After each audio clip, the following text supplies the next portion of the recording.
Friends, welcome back to our channel OMSAI Bhojanapalli. Move on to the final chapter called as bond valuation.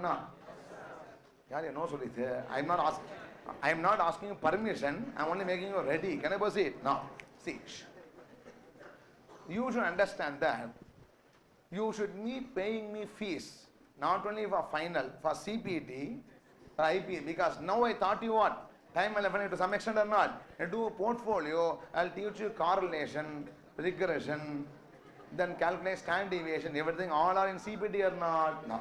If you have time, go through the CPT statistics portion before you reach the portfolio management later. Okay. Now, give the heading bond valuation. Give the heading bond valuation. A very important chapter. Please.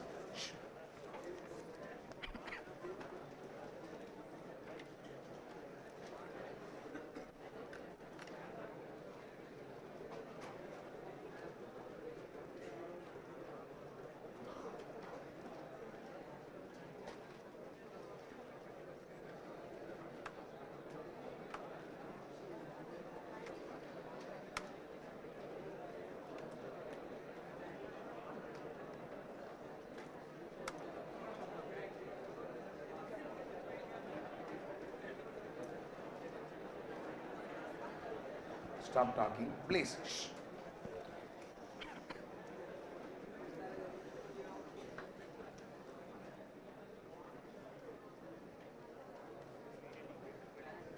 Okay.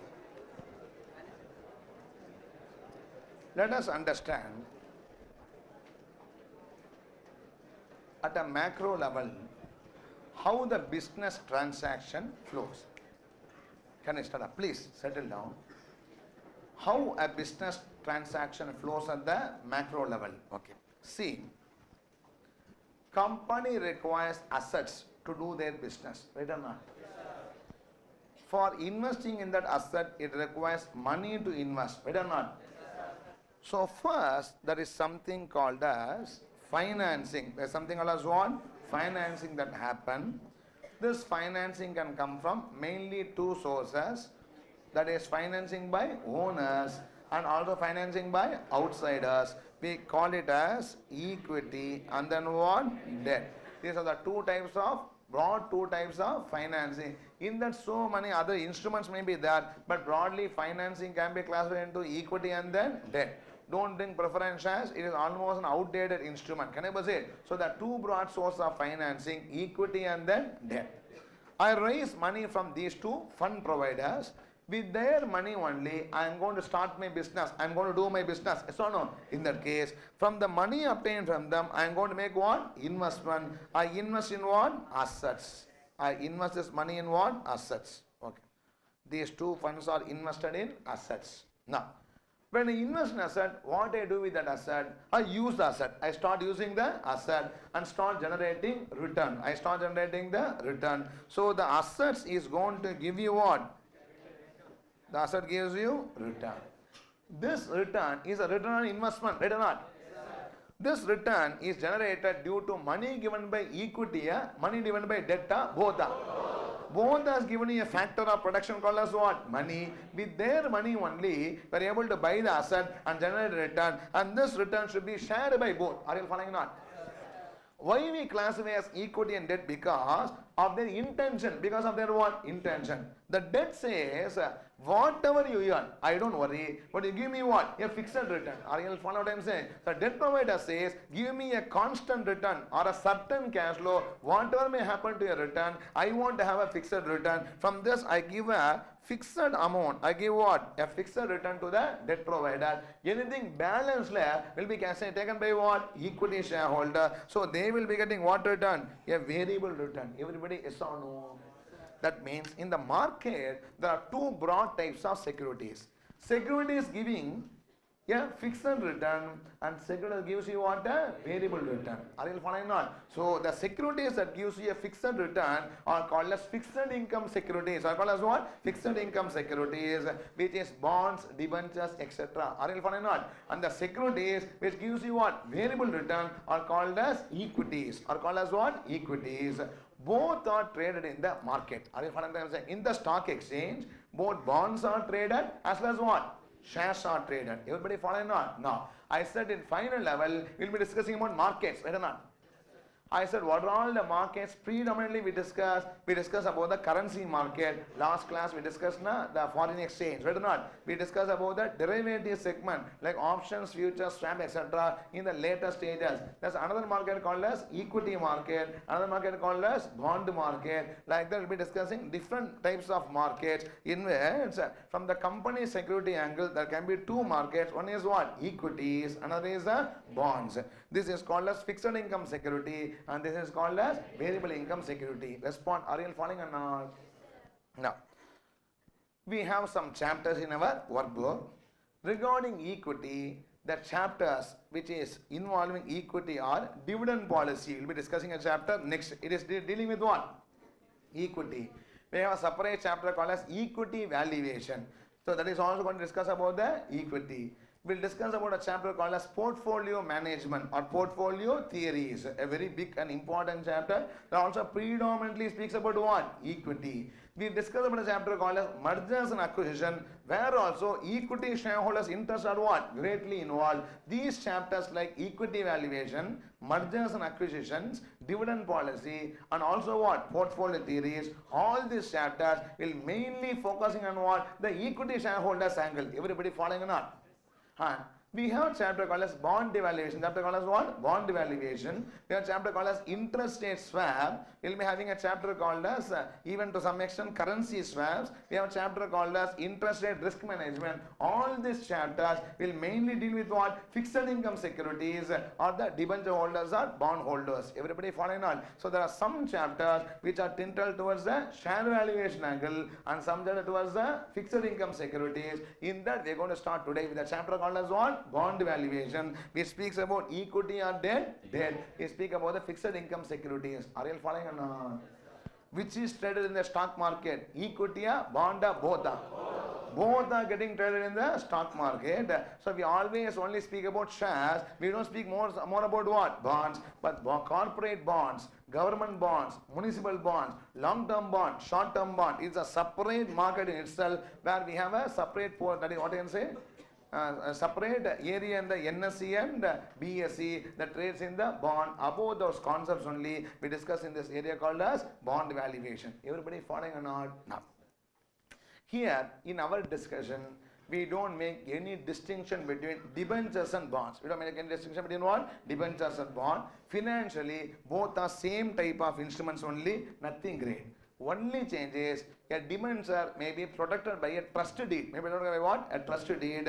Debenture trustees may be appointed. It may not be so for the bond. But they are interchangeably used also for our classroom calculation purpose and all. Bonds or debentures, both are what?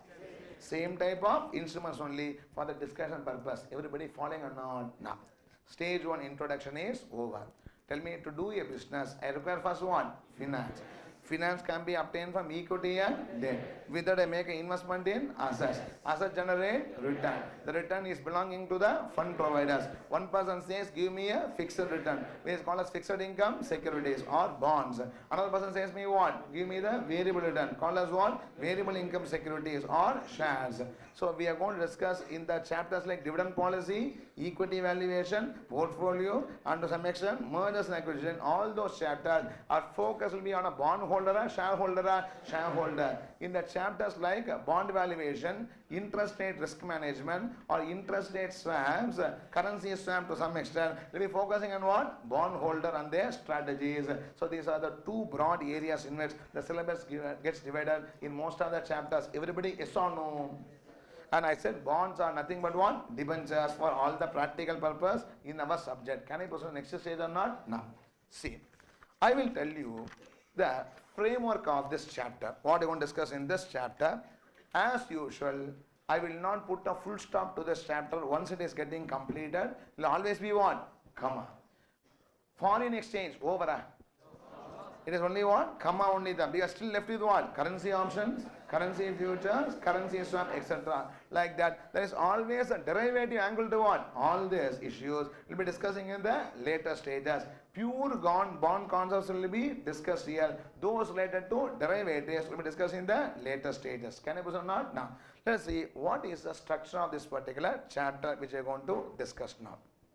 Now, the bonds that are traded in the market, I will broadly classify into 4 types. Into how many types here? 4 types. No need to write anything. I'll give you the notes later. The bonds in the market can be classified into 4 types. One is plain bond. First is called as a plain bond. Second bond is called as annuity bond. Third bond is called as perpetual bond. And fourth bond is called as zero coupon bonds. These are the 4 types of bond securities that get traded in the market, namely plain bonds, annuity bonds, perpetual bonds, and then zero coupon bonds. The classification takes place based on the cash flow pattern. Based on what? Cash flow pattern. Okay. Now, okay. What happens in plain bond is, suppose I buy a bond for 10,000 rupees. I am the investor. For me, bond is an asset or not? Is a 10,000 rupees bond. I invest how much rupees? 10,000 rupees and buy the bond. Every bond will carry a coupon. Coupon na interest rate. 10% bond means it pays how much percent interest? 10% interest. That we call here as what? Coupons. Okay, the word coupon means the interest. 10% debentures of 10,000 rupees has been purchased. Then the company will give you every year 10% interest on the 10,000 or not? Yes or no? No. Such bonds, what they do is, they give you for n years. It may be a 10-year bond. They give you for n years what a coupon. They give you n years for coupon. On nth year, they'll be giving back your money or not. They'll be doing what? A redemption. Like this, if a cash flow is there, I call that bond as plain coupon bond or a plain bond. Everybody following on? So in plain bond, when you buy a bond, what you can expect to be getting from the company? Every year, the company will be sending you what? Coupons or the interest you will be getting. And the last year, maturity year, will be getting back the amount invested, called as a redemption value or maturity value. Such a bond is called as what bond? Plain bond. Respond, yes or no? Now, next is annuity bond. Year and then cash flow. 1 to n years, they give you annuities. They give you what? Annuities. It is like an EMI. It is like what? EMI. This, and that is, I buy a bond with 10 lakh rupees. Every year they give me what? Annuities. This annuity is going to give me my interest as well as what? A portion of the principal. You pay the bank EMI. You pay the bank what? EMI. When you pay an EMI every year, for example, that EMI payment is for the interest, principal, both. It consists of what? Both. Like that in the annuity bond, when I invest in the bond, the company does not give me interest every year. Instead, they give me what? Installments every year. That is, they repay some portion of the principal as well as what? Interest on the outstanding principal. Such a bond, I call as what bond? Annuity bond. Everybody, yes or no? This annuity can be imagined to be similar to what? EMIs. Can I or not? No. Next is what bond? Perpetual bond. Year, cash flow. They give you 1 to how many years? Infinite years, coupon. They give 1 to infinite years, coupon. I buy a perpetual bond by investing 10 lakh rupees, 10%. Every year the bond gives me how much rupees? 1 lakh. Will they repay me the money invested? No. It will be repaid only at the time of winding up. Company is what succession? Perpetual succession. In perpetual bond, I receive only coupon. I will not be receiving back what? The amount invested. Something very similar to irredeemable preference shares. Are you following not? Or in other words, when even call perpetual bonds as irredeemable bond. It's called as what bond here? Irredeemable bond. Which is going to give you coupons forever, but will not redeem your amount. Everybody following what I am saying? It's called as perpetual bond. The last bond is called as what? Zero coupon bond, where we have year cash flow. You invest the money now or not? Now. Suppose 5 years zero coupon bond. How many zero coupon bond? 5 years zero coupon bond. First year nothing you get. Second year nothing you get. Third year nothing you get. Fourth year nothing you get. At the end of 5th year, I'll be getting what? The maturity value. I get a maturity value which will be more than the amount invested today. Respond, yes or no? The difference is the interest portion. That's called as what bond? Zero coupon bond. That bond doesn't pay you coupon, pays only what? Redemption. It is called a zero coupon bond. Everybody following out? It is something similar to your fixed deposit made with the bank on cumulative basis. Everybody following on? These are the different types of bond instrument that can be seen in the market. Invest different sub-varieties or names are there. These are the 4 main types of bonds based on the cash flow patterns. Are you following up? Now, tell me, plain bond pays what? coupon for N year. Did you understand the word coupon? The word coupon means what? Interest. Romba simple. 10% debentures na. What is the coupon? 10%. They apply on the face value. Right or not? So in a plain bond, they give you what? Coupon for N years and redeem at the end of the nth year. It's a normal type of bond. Right or not? Next. In annuity bond, they pay coupon, principal, both. They pay you on annuities. It consists of a portion of interest as well as what? Principal. In case of perpetual bond, only coupon, no redemption. In case of zero coupon bond, no coupon, only redemption. Everybody, yes or no? These are the 4 types of bond instrument that get traded in the market. Are you following up? What you're going to learn in the first stage of this chapter is, for all these 4 types of bond instrument, I'll teach you how to calculate their value. I'm going to calculate the value of the 4 types of bonds. Calculate something called as YTM. YTM means yield to maturity. We'll calculate duration, a concept called as duration of the bond. I'll also discuss about volatility of the bond. Okay, how many concepts are there? 4 concepts. What are the 4 concepts? Value of a bond, YTM from a bond, duration of a bond, and volatility of bond. These 4 issues I'll be discussing for plain bond, annuity bond, perpetual bond, zero coupon bond is one stage of this chapter. Everybody following on? So the first stage of the chapter helps you to find out value, YTM, duration, volatility. These are the 4 numbers I want for what bond? All the 4 types of bond, namely plain, annuity, perpetuity and zero coupon bond is the first segment of this chapter. Everybody following or not? Then, once this is over, I'll discuss about some additional issues or special issues in this bond. The issues which I'll be discussing are A. There is something called as concept of realized yield to maturity. Concept of what? Realized yield to maturity. We'll discuss a concept called as bond immunization strategy. Bond immunization strategy. We'll discuss about something called as forward rates. Something called as forward rates. A very, very important concept is a very important calculation in the later chapter called interest rate swaps and currency swaps. Where for swap valuation, this forward rates will be very much used. We'll discuss about the forward rates. We'll also discuss about the concept called as convexity of the bond instrument. That is something called as horizon analysis.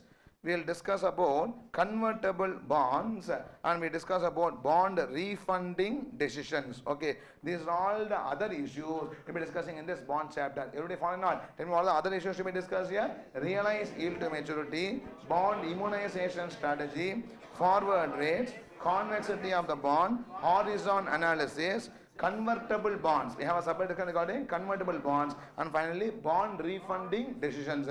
These are all the other issues we'll be discussing in this chapter, bond evaluation. Once we cover all this, the chapter should have been completed. Everything regarding examination viewpoint, the chapter gets completed. Everybody following on? This is a structure in which we'll be discussing the chapter bond valuation. Everybody following on? Now, let's have a brief notes of what has been discussed before we go for the problems and solutions.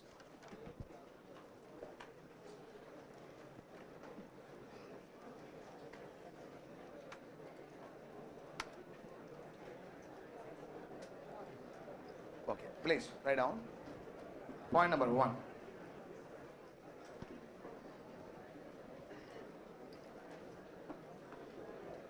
Point number 1. Companies require funding for their investments. Point number 1. Companies require funding for their investment.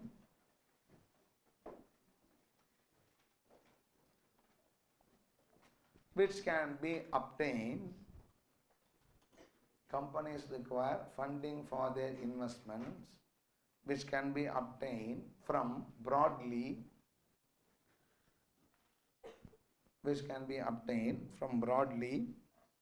two sources. Companies require funding for the investment which can be obtained broadly from 2 sources. Branch it into 2. Equity and then what? Debt. Equity and then debt.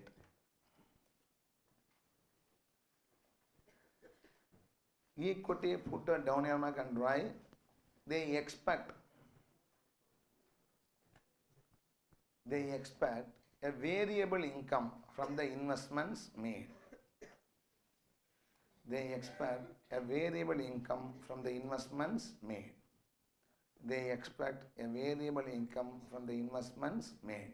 That is, if you earn more profit, they want more dividend. If you earn less profit, they want what? Less dividend. They expect variable income from the investments made. Go to the debt. Write down. They expect a fixed income. They expect a fixed income. They expect a fixed income.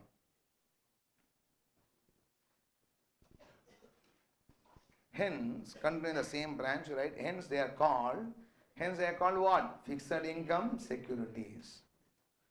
Hence they are called fixed income securities. Hence they are called fixed income securities.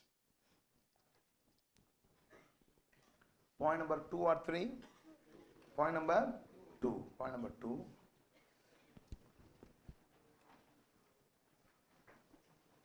The fixed income securities are popularly referred to as bonds. The fixed income securities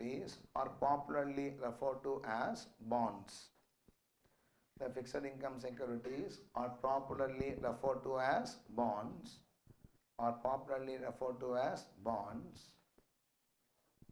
And like shares are traded in the stock market.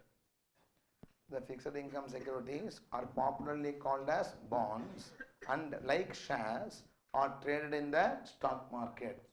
And like shares are traded in the stock market. Everybody following up? Next. Point number 2 or 3? 3.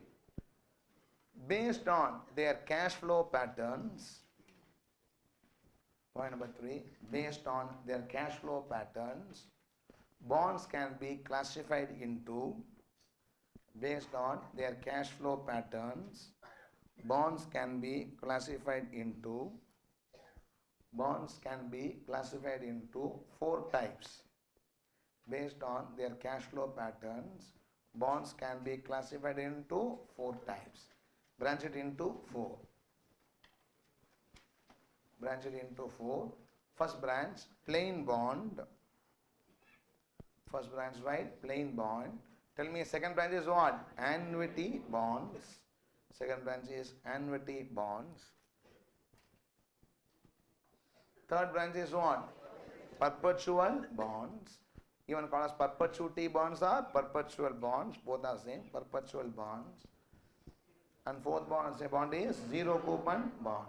Zero coupon bonds. Plain bond, put it down here, I can write. They pay coupons for n years. Plain bonds, put it down here, I can write. They pay coupons for n years. They pay coupons for n years and redeem in the nth year.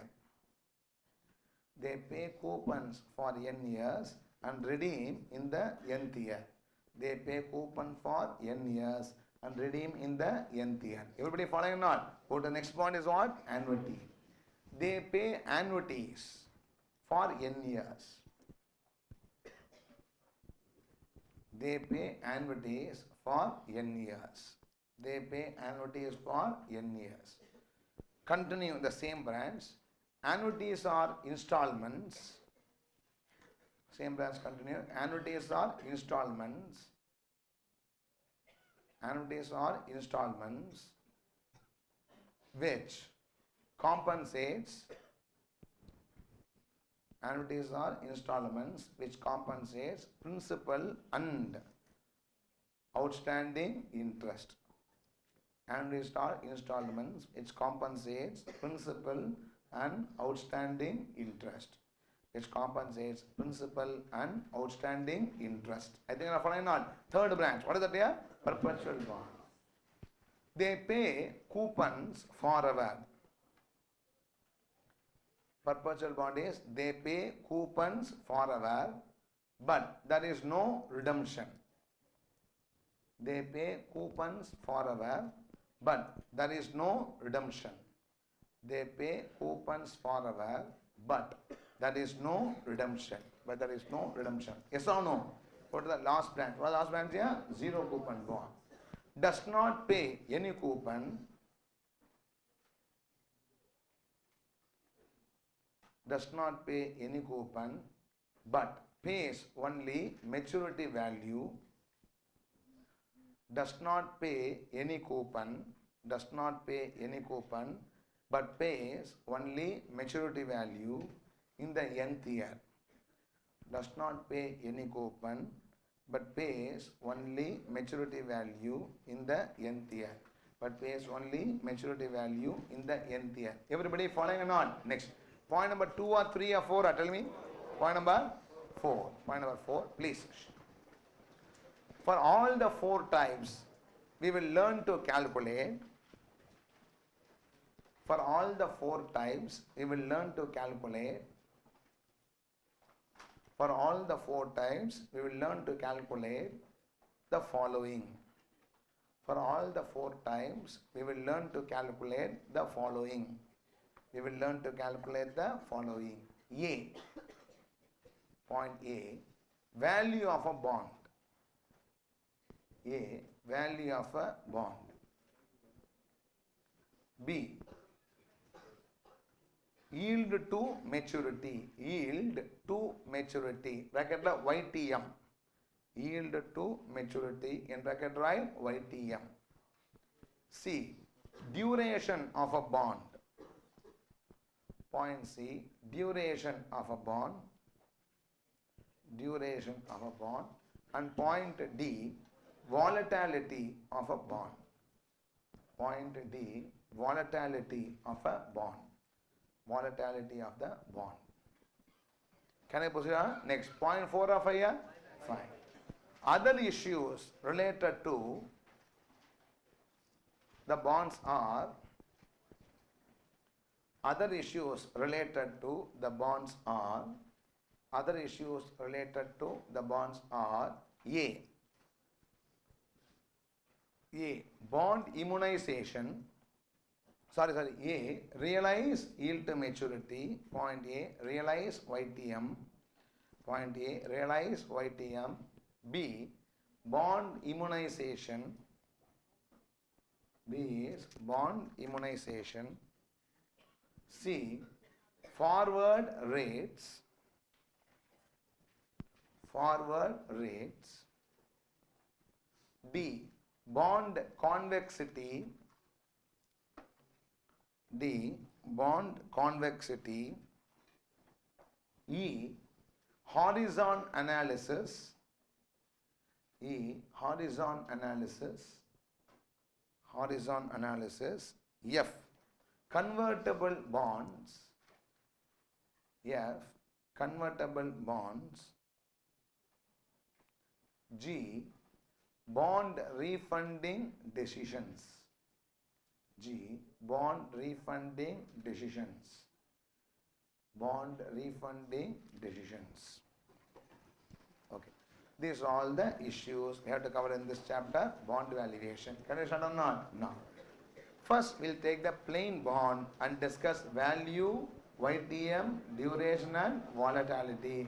Then the remaining 3 can be done quickly. Then we can go for the other issues. Can we start or not? No. First, we are going to start with the value of a bond. We are going to start with what? A value of a bond. Please.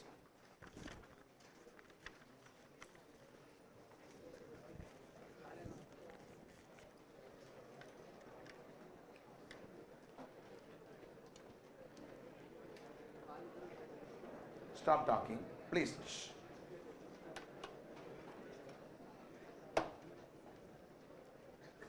Now, this principle is already known to you in IPCC. I reiterate and then start with my discussion. How to value an asset? Please don't talk.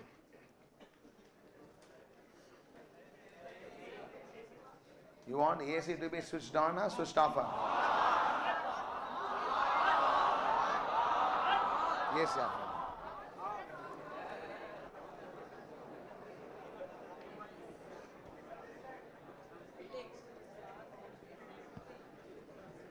Shall I start? Please. See, value of an asset. What is the value of an asset? A question arises. There are different ways in which an asset can be valued. Broadly, we can say value can be of three types, namely relative valuation, number two, book values, and the third is called as discounted values. Okay. Relative valuation is sometimes very easily used, but it's very dangerous. The reason is, suppose he is getting a salary of 60,000. I am also in the same age group. I should also get what? A salary of 60,000. Or I am 3 years senior to him. So my value should be what? More than him. I should be getting what? 1,50,000. Like that, people always compare others and fix their values. Right or not?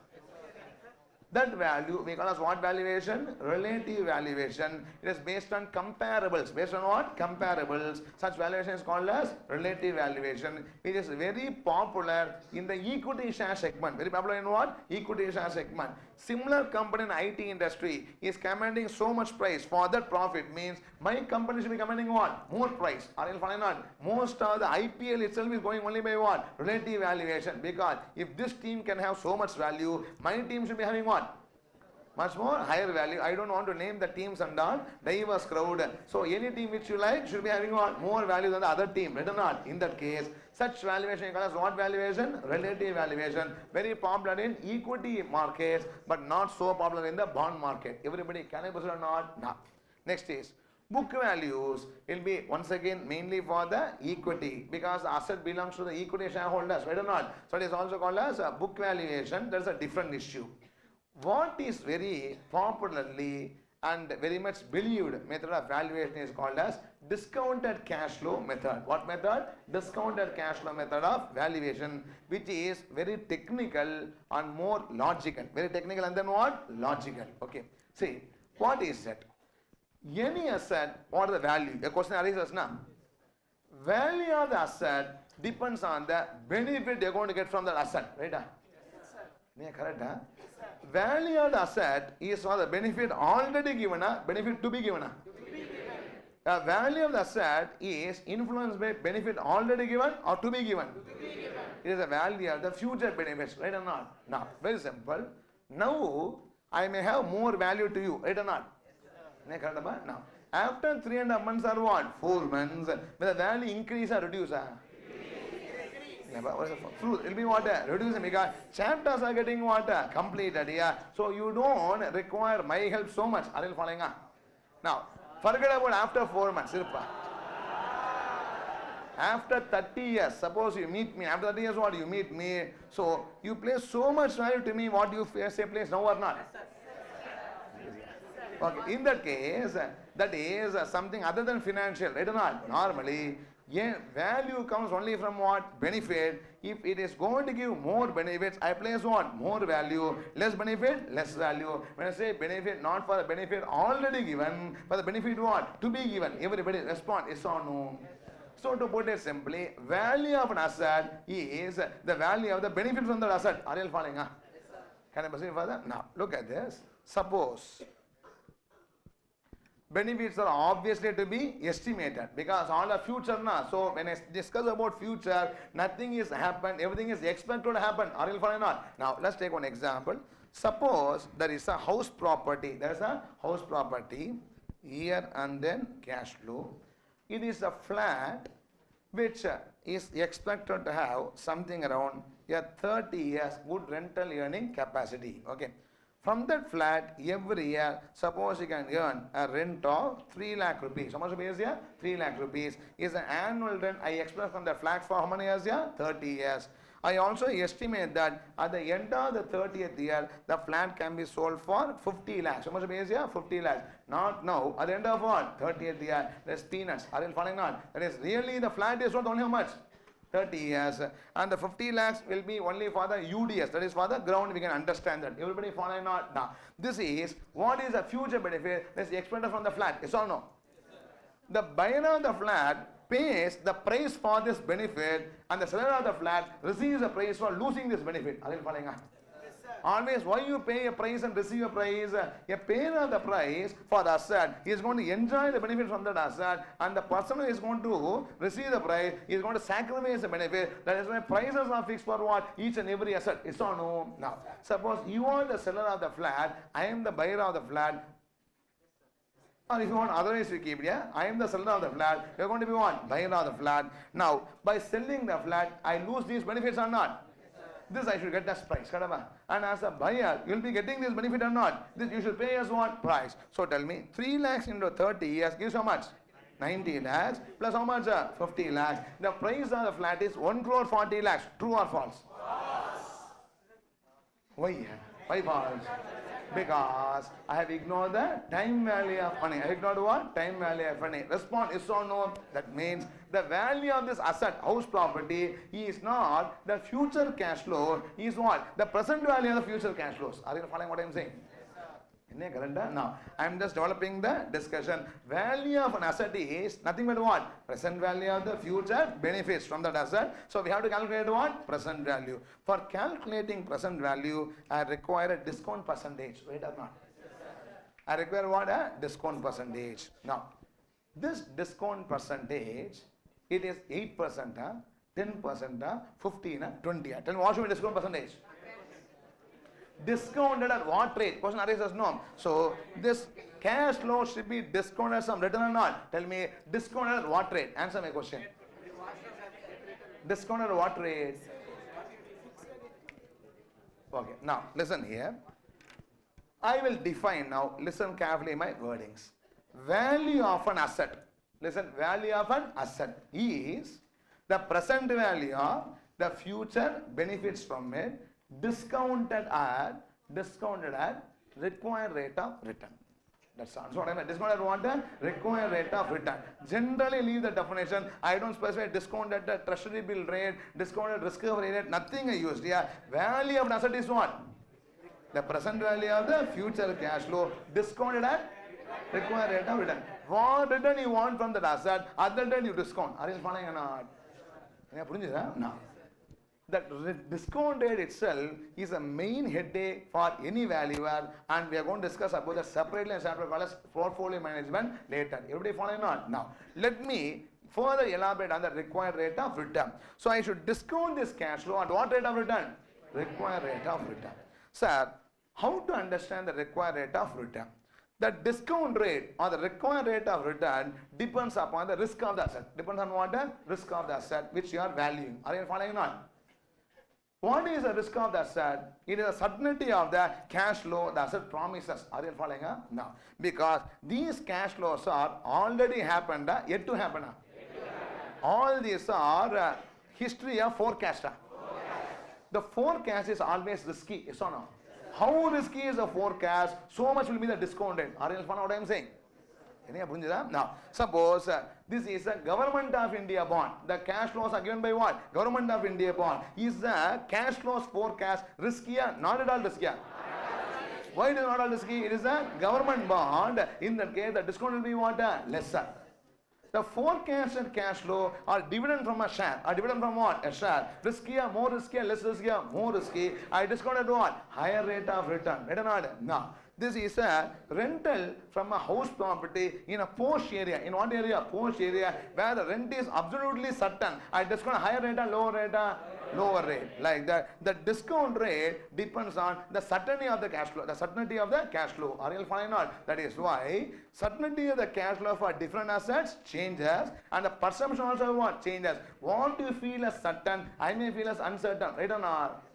ரொம்ப simple. I have two persons. You are my student. That's an outsider. Okay. I raise a bond. Okay. You may feel that I am less risky and ask for a lesser rate.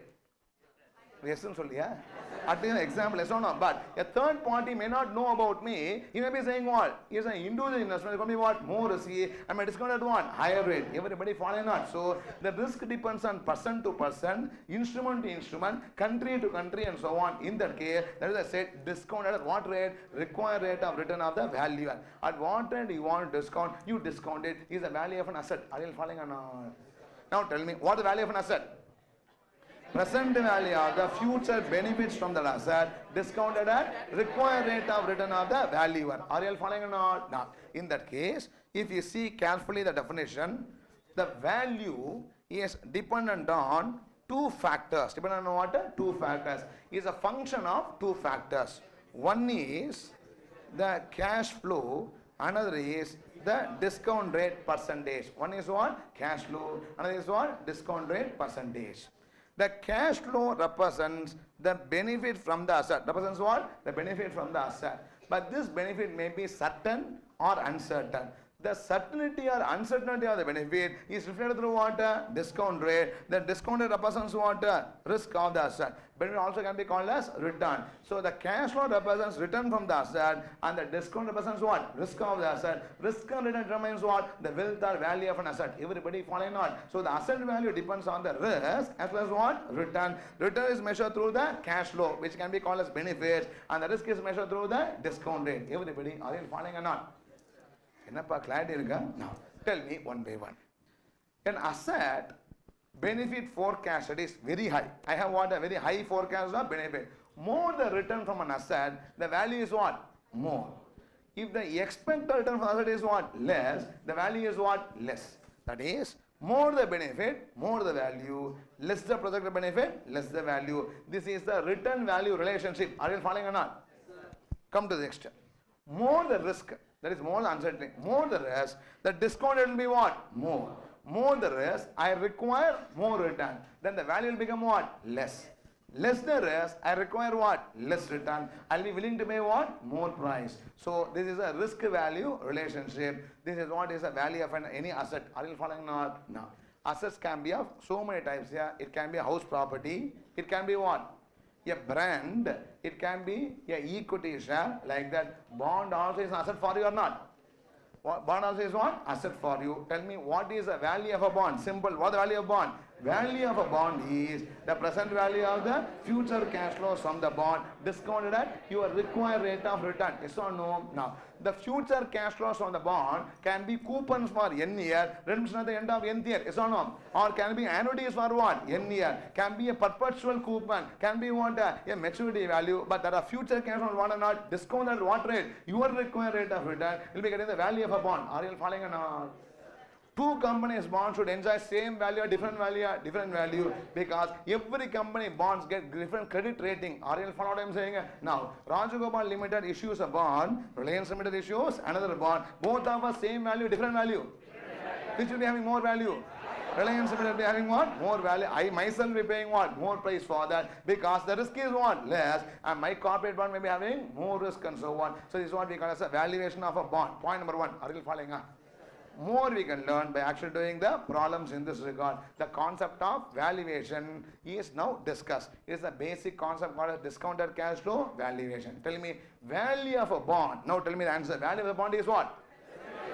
Present value of the future cash flows from the bond discounted at required rate of return of the valuer. So bond value depends on two aspects. One is what? Cash flows, and second what? Required rate of return. Cash flows can be plain bonds, annuity, perpetual or zero coupon, and the required rate of return depends on the risk of the cash flow. The company issuing bond may be risky or less risky based on the discount rate can be used. Is a first stage introduction. Are you following up? Now write down first.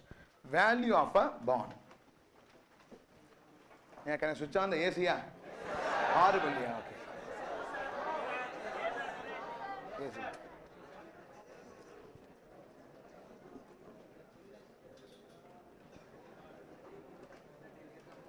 Please don't talk, write down. Value of a bond, underline that. Point number one. The value of a bond is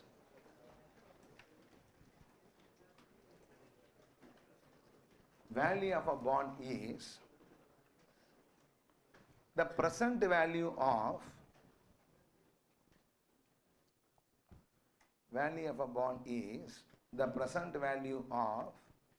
the future cash flows from it. Value of a bond is the present value of the future cash flows from it discounted at. Value of a bond is the present value of future cash flows from it discounted at what? Required rate of return. Discounted at required rate of return of the valuer. Discounted at the required rate of return of the valuer. Discounted at the required rate of return of the valuer.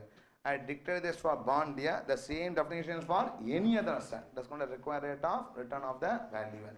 Point number 2. Thus, value is a function of two aspects.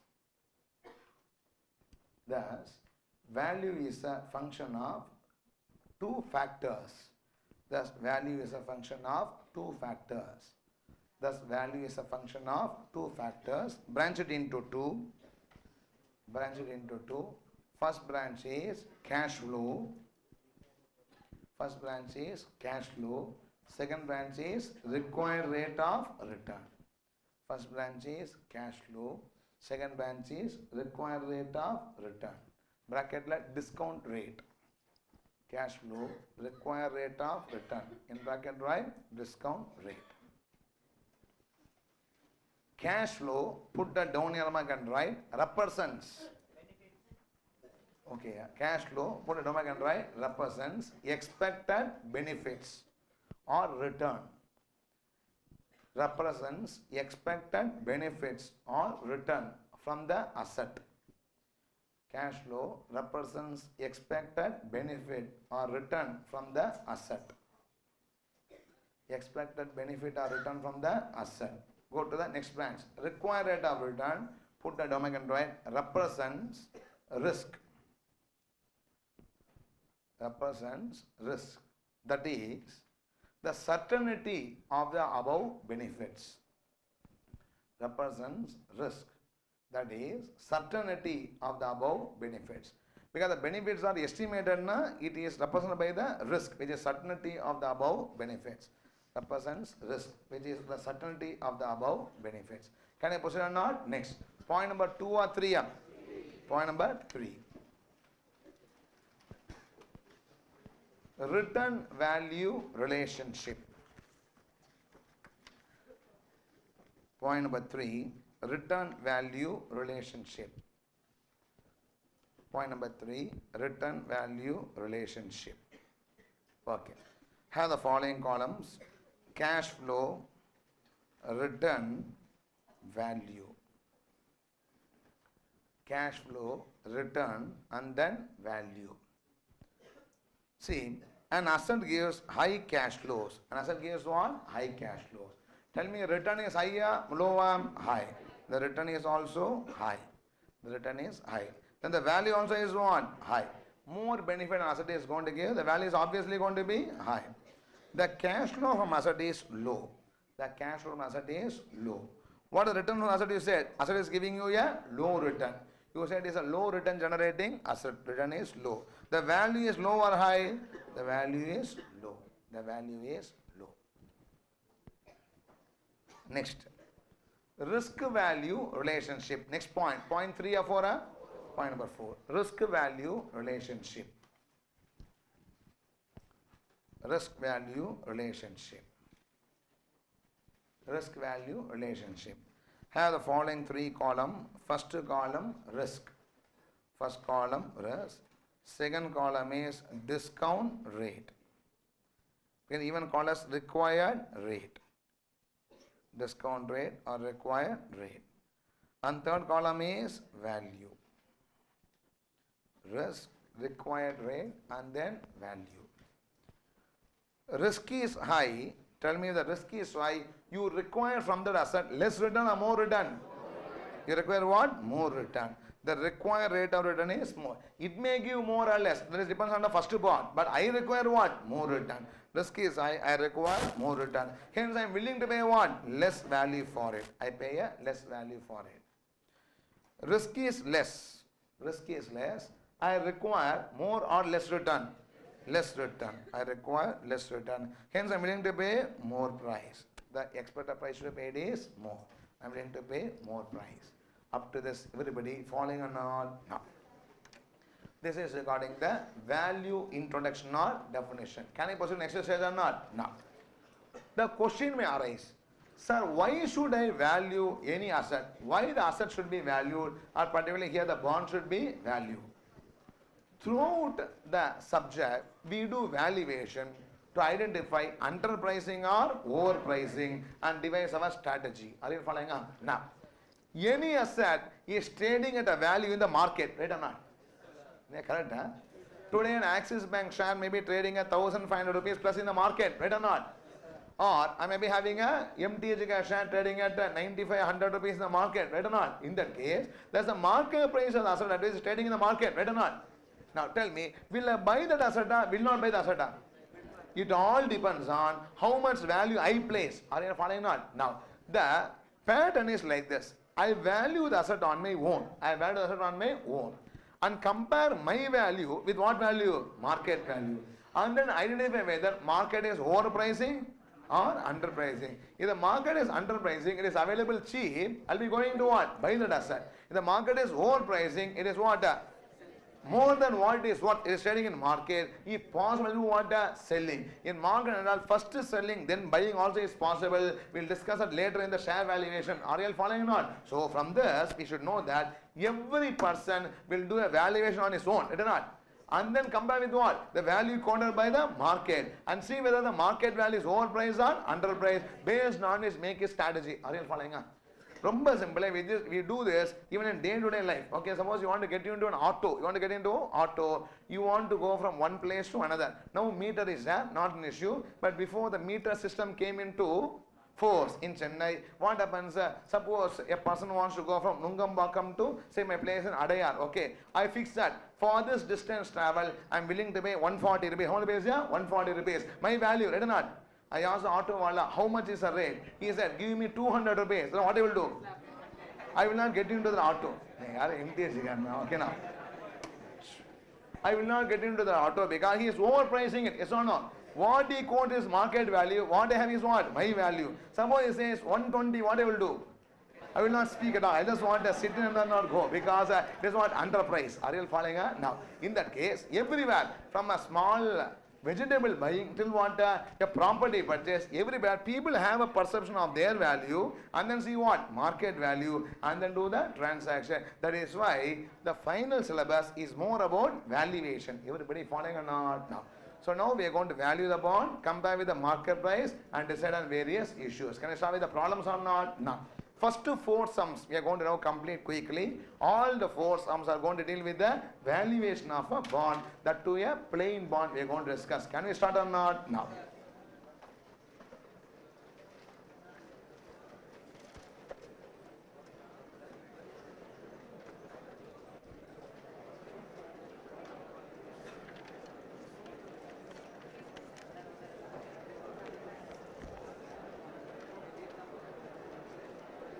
Please settle down.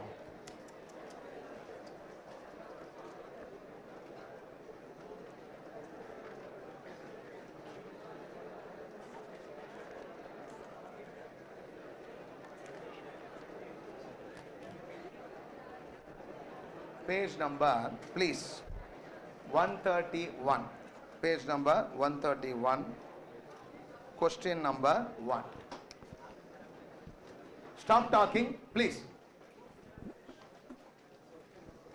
Page 131, question number 1.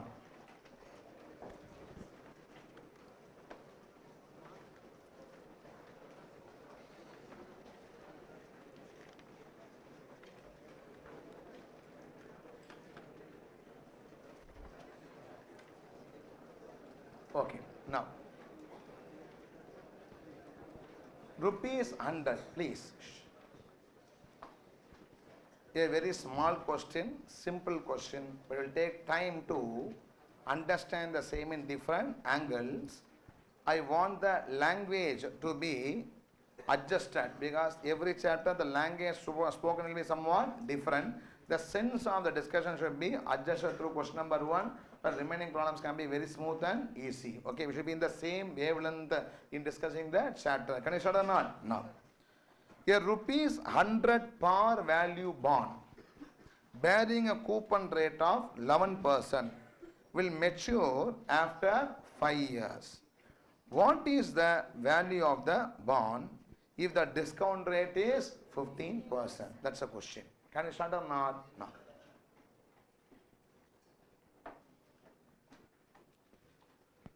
Okay. What is the value of a bond? Definition. What is the value of the bond?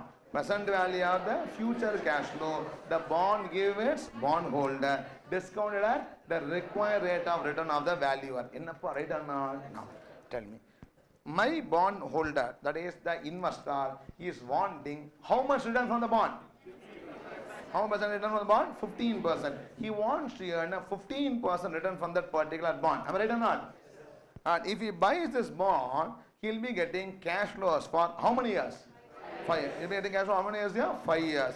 Each year he gets a coupon of how much percent? 11%. Last year he'll be getting redeemed. A bond can be redeemed at par or discount or premium, but nothing said now. We have to understand it to be redeemed at what? Par value. Can I proceed or not? No. So the value of a bond is the present value of the future cash flow. Discounted is required rate of return of the valuer. Right or not? Simple calculation. More discussions are going to be made. Can you do it together or not? Write down. Question number 1. Write question number 1. Please, all of you do along with me. Question number 1. Years, events, cash flow, present value factor or annuity factor, value of bond. You can also call as discounted cash flow. Both are same. Last column is value of bond or discounted cash flow. Year, events, cash flow, PVF or AF, and value of the bond or discounted cash flow. Okay. Can you start or not? When you buy the bond, I am good for how many years? 5 years. 1 to 5 years and then 5th year. Cash flows are going to occur 1 to 5 years and then 5th year. 1 to 5 years, what I will get? Coupon. I will be getting coupons. 5th year I will be getting what? Redemption. 1 to 5 years I will be getting coupon. 5th year I will be getting redemption. What is the coupon promised by the company? 11%. Should they honor it? They can change year to year. They should honor it. Contracted amount. Yes or no? Always the coupon should be applied on the market price or the face value. You may buy the bond at 150 rupees or at 50 rupees. It doesn't matter. The coupon is always payable on what? Par value. Or what value? Face value. So what is the face value of the bond? 100 rupees. Tell me what is 11% of 100 rupees? 11 rupees. Now, tell me this 11 rupees is a single cash flow or annuity or perpetual or multiple anyone? Annuity. Because every year 11 rupees for 5 years is an annuity cash flow. Right or not? Now, at the end of the 5th year, the company pays back my par value or not? What the par value? 100 rupees. See, if they say nothing about redemption, I assume the bond is going to be redeemed at what? Par value. How much rupees? 100 rupees. Respond. Are you following up? Now. Next. I should multiply and write the percentage PVF for annuity factor at what percent? Tell me 15%. PVF for annuity factor at 15%. Tell me I should discount the present value factor or annuity factor? Annuity factor. Please take the calculator. 1 divided by 1.15 is equal to 5 times plus grand total. Tell me what the annuity factor for 5 years? 3.3522. 3.3522. 5th year we have to find out the present value factor na 1 divided by 1.15 is equal to 5 times what the present value factor? 0.4972. 3.3522 and 0.4972. Multiply and tell me what is the discounted cash flow? It is 36.87 and next is 49.72. 36.87, 49.72. Total it, what is the amount? 86.59. Total is 86.59. Okay, can I proceed? Please. See, let's start our discussion now. Calculation, everybody comfortable or not? Now, let me start with my discussion and then give you notes in different angles. Okay, see.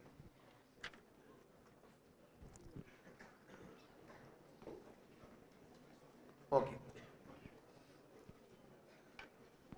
In the bond market, this bond is trading. This bond is trading.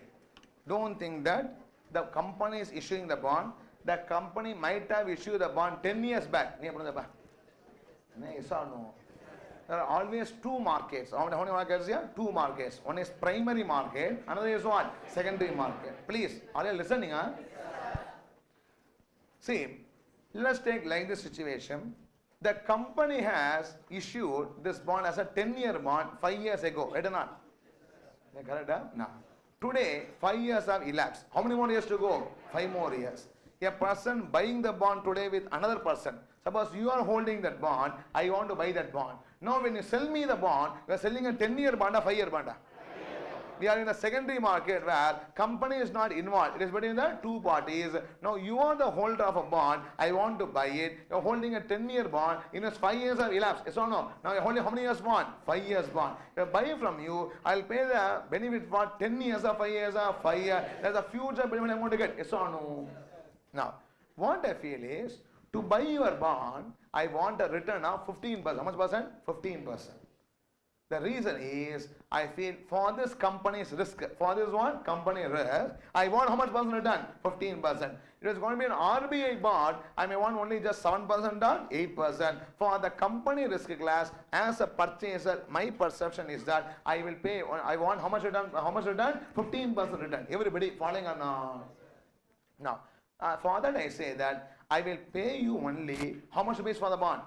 86.59. I will not pay more than that. I am not paying what? Less than that. Is my price negotiation. Are you following or not? Now, in the market, if this bond is trading at 90 rupees, how much rupees? Yeah, 90 rupees. You are the market now. It is trading at how much rupees? 90 rupees. Then tell me, I say it is overpriced or underpriced? The bond is what? Overpriced. I feel it is worth only how much? 86.59. It is now trading at how much? 90. You give a quote of 90. I say you are overpricing. I will not buy from you. Right or not? Suppose the same bond is trading in the market at 80 rupees. How much rupees? Yeah? 80 rupees. What I will say? Under or overpriced? Underpriced. I will buy the bond from you. Yes or no? If you are quoting at how much rupees? 86.59. I say the bond is perfectly priced. Everybody following on? First issue. Can I proceed further? Now, let us see what is happening in this discussion. Okay. See, I will take 3 situations. Situation 1, year and then cash flow. Okay. Today, I invest 86.59 to buy this bond.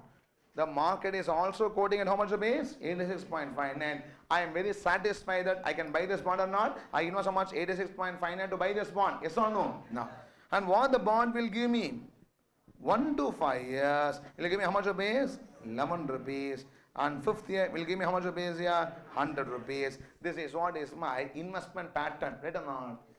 Somebody asked me, how much you are earning from this bond? Tell me, if I invest 86.59 and get 11 rupees, how many years? 5 years. And 100 at the end of 5th year. Tell me, what is the return the bond gives me? Is the IRR of my investment? Yes or no?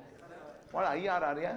Internal rate of return. IRR is the rate at which the discounted inflow will be equal to what? Discounted outflow. Remember or not? IPCC portion. So tell me, what IRR of this cash flow? 15%. What are of this cash flow here? 15%. Very simple, because at 15% when I discount these numbers, I get how much rupees? 86.59 is equal to my investment, right or not? That means if I pay 86.59 and buy this bond, and the bond gives me what? 11 rupees for 5 years and 100 at the end of the 5th year, that means I am said to be earning how much return? 15%, which is what I want. Are you following or not? Any clarity? Now, suppose situation 2, year cash flow. Answer my question. I am not investing 86.59. The market is pricing the bond at 90 rupees. How much rupees here? 90 rupees. So I have to pay 90 rupees in the market to buy the bond. Yes or no? Just because I pay 90 rupees, will the company give me more coupons? No. That's a contract amount or not. So the company still pays me 1 to 5 years. How much coupon? 11 rupees. How much rupees here? 100 rupees. You need not calculate, but tell me, will my return on investment increase or decrease? Increase or decrease? It is going to what? Decrease. Because the return is same, the investment has increased. Are you follow what I'm saying? That is, instead of getting this cash flow by investing for 86.59, I'm getting the same kind of investing how much? 90 rupees. I cannot say the IRR is 15%. You should be less than 15%. Yes or no? So I have not calculated IRR, but I can say surely that the IRR is less than 15%. Everybody having the clarity or not?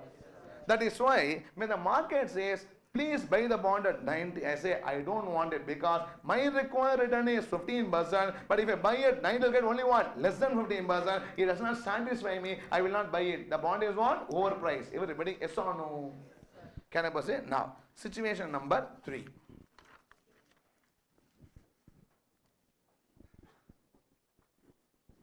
Year and then cash flow. In the market, in the stock market, this bond is available for 80 rupees. How much rupees here? 80 rupees. And when I buy this for 80, the company gives me how much rupees? 11 rupees every year. And 5th year, 100. Tell me, I'm happy about this bond or not? Yes. Will it give me 15%? More than 15? Less than 15? More than 15. Because with a lesser investment, getting what? The same coupon. So surely I can say for this, the R is going to be what? More than 15%. Respond yes or no? In other words, if I buy for 86.59, I get my required rate of return. Because using this only I value the bond. Yes or no? That is 11 rupees for 5 years, 100 rupees end of what? 5th year. This bond, if it should give me how much return? 15% return. I am willing to pay how much price? 86.59. If they make me pay more price, my return increases because the investment increases, return on investment decreases. In the third case, if I am going to pay less price, the return increases because of the investment decrease. Hence, I will buy the bond. If it is priced at 86.59, I will buy the bond happily. It is priced at how much? 80 rupees.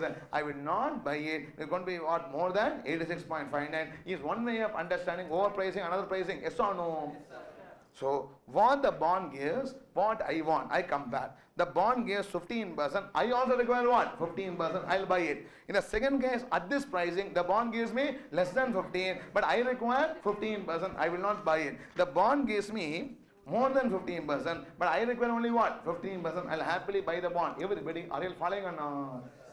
Okay, now, you tell me, situation 4. One more issue, year-end cash flow. Today, the bond is trading at par. Bond is trading how much here? Par. What is the par value? 100 rupees. I invested 100. 1 to 5 years, I get 11. 5th year, it is going to be 100. Tell me, what is the return from the bond? Is equal to 11%. Is equal to how much percentage here? 11%. I go to the next stage of discussion now. Everybody following not? Now, if the bond is trading at par, it is going to redeem at what? Par. Then the coupon is a return from the bond. Are you following or not? The reason is very simple here. Very simple analogy only. I purchase at 86.59. They redeem at what? 100. Two things here. One is the coupon the company is giving. The company gives me how much coupon? 11%. Is 11% coupon enough for me or not? No. I want how much? 15%. That means apart from coupon, I want a gain on purchase and sale. Right or not? I want a capital gain. Right or not? From any asset, I can get two returns. Yeah, one is what? The revenue income. Another is what? The capital gain or loss. Yes or no? When I say yield, I mean what? Both put together. Are you following or not? Now, I want a 15% return and the coupon is only what? 11%. Can the company satisfy me? Yeah? The company gives you only 11%. You want what? 15%. For me to earn 15%, what I will do? I discount the price and say, I pay only what? 86.59. I purchase at 86.59. I get a redeem at what? 100. This capital gain along with what? 11% coupon gives me something, I don't know how much? 15% return. IRR. Everybody following or not? No. Second case, I purchase at 90, it gets redeemed at what? 100. Again, I'm going to have what? Capital gain. Not as great as this. I'll be having a, say, YTM as how much percent? Less than 15%, but more than 11%. Yes or no? Now, in all this case, I earn more than coupon because I don't pay the par price. I pay what? Less than par value to buy the bond. Hence, the bond is trading at a price lower than the par value. Right or not?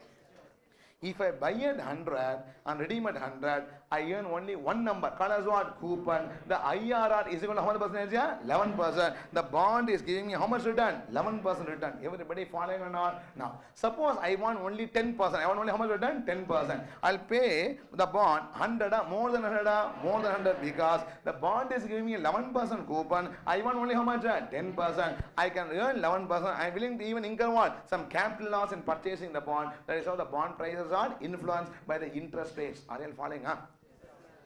எல்லாருக்கும் clarity இருக்கா? Now tell me first of all, what is the value of a bond? Present value of the future cash flows. The bond gives bondholder discounted at required rate of return. You want how much return of this particular bond? 15. You may want 15, I may want 17. Different ratio. You want how much return? 15%. For a 15% return for this bond, you are willing to pay how much price? 86.59. Because at this price only the return will be what? 15%. How can I get 15% from an 11% bond? The coupon is 11%. Can you hear me or not? The coupon is 11% and the capital gain is what? Balance. It makes me the 15% return. Right or not? Suppose instead of 86, I pay how much rupees? 90%. Will I earn the required 15%? No. The investment increases, the ROI decreases. I earn less than 15%. Third case, I invest 80. In that case, what I earn? I earn more than 15%. I'm happy in the last case. Am I right or not? Now, suppose the bond is trading at par. The bond is trading at par. What I earn is what the company gives. Company gives how much percent? 11%. I also earn how much percent? 11%, because the only earning is coupon. I don't have a capital gain to earn. Are you following or not? Suppose I purchase a bond more than 100, that means the coupon stands eroded due to the capital loss. Now the other issues I wanted to highlight in this bond first problem. Everybody following? I am not discussing question number 1 alone. I am discussing on different angles of the discussion also. Everybody, are you having the clarity or not? Let's have the notes in this regard before I go for the other problems. Write down notes. Point number 1.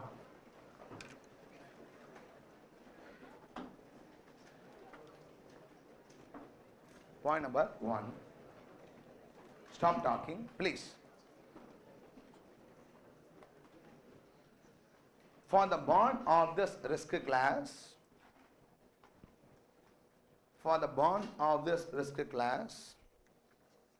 the investor requires,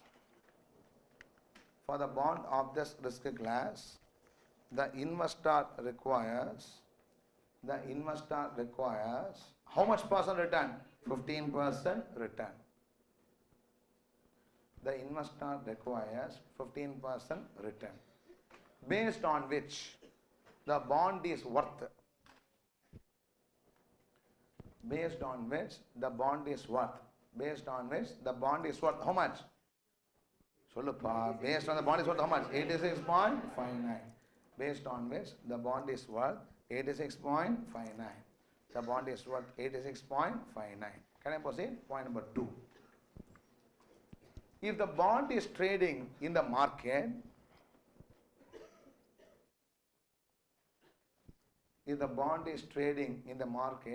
at a higher price,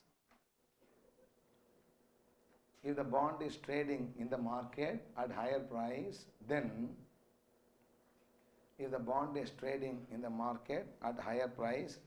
it is what? Overpriced.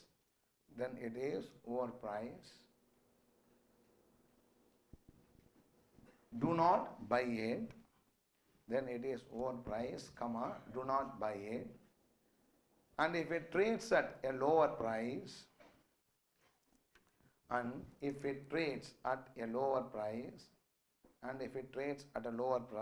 then it is what? Underpriced. Buy it.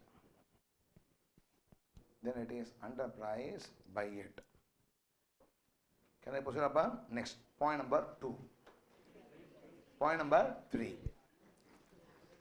Let us consider the following 3 situations.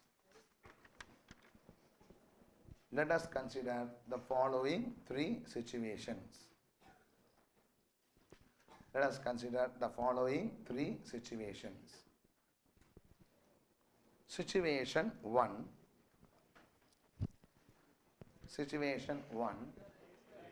Ask them to switch on here, please. don't be so fussy about it. Understand one thing, but keep on asking me to switch on and switch off the AC. Understand that here I get nothing. I don't have air also. The focus light also is what?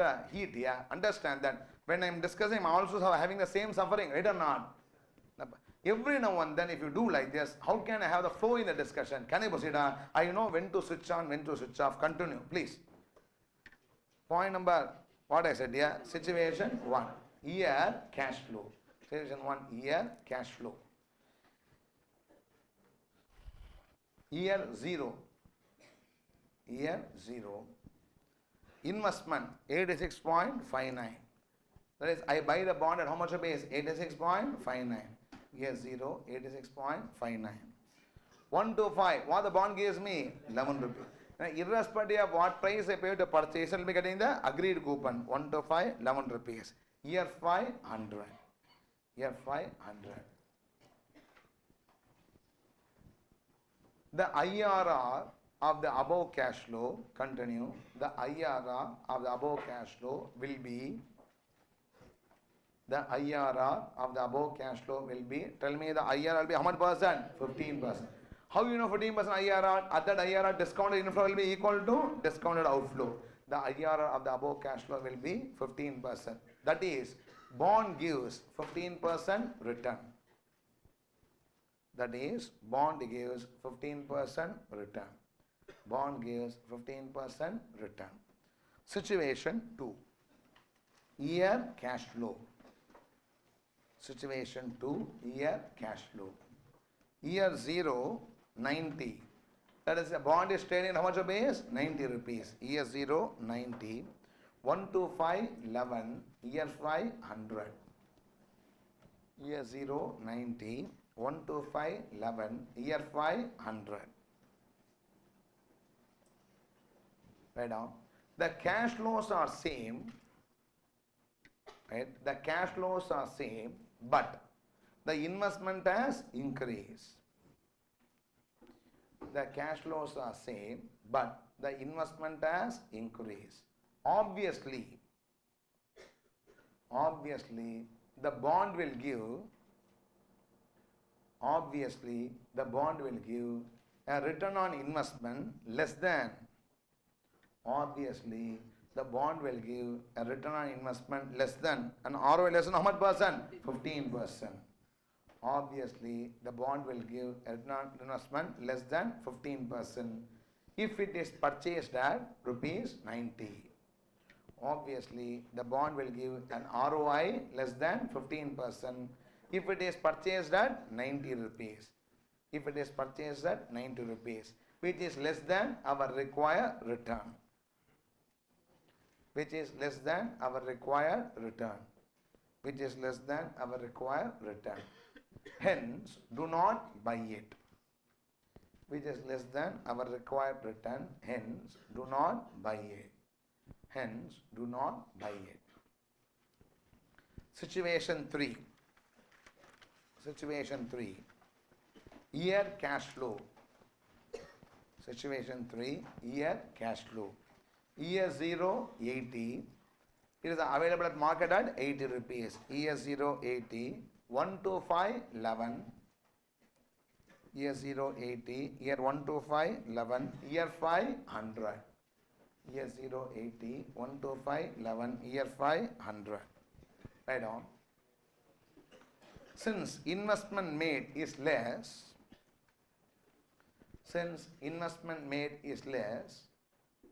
the return should be more than, since investment made is less, the return should be more than how much percent? 15%. The return should be more than 15% and the bond can be purchased. The return should be more than 15% and the bond should be purchased. These three situations, are you following or not? Now, last point. Tell me point number 2 or 3. Point number 4. If the bond is trading at par, and redeemed at par, and redeemed at par, then if the bond is trading at par and redeemed at par, then the return from the bond is only its coupon. Then the return from the bond is only its coupon. Then the return from the bond is only its coupon. Then the return from the bond is only its coupon. Right? Year cash flow, 0, investment is 100. Year cash flow, year 0, investment is 100. 1 to 5, 11. 1 to 5, 11. Year 5 is 100. Year 5 is 100. Tell me R is equal to how much percent? 11%. Then go home and check. If we discount these cash flows at 11%, we are getting exactly what? 100 rupees. You can go home and check it. R is equal to how much percent? 11%. R is equal to 11%. Everybody following or not? Next. Last point. Point number 4 or 5 here? 5. There can be 3 situations. This is different 3, not the first one. Okay. There can be 3 situations. There can be 3 situations. Branch it into 3. There can be 3 situations. Branch it into 3. First branch, bond trading at par value. First branch, bond trading at par value. Bond trading at par value. Second branch, bond trading at discount. Bond is trading at discount. Trading na being purchased and sold, you should understand. Bond is trading at discount. Third branch is bond is trading at premium. Bond trading at par value, bond trading at discount, bond trading at premium. Bond trading at premium. Now, tell me, when I buy a bond at par value, tell me, what is the return earned from the bond? Coupon. Write down, return earned is coupon.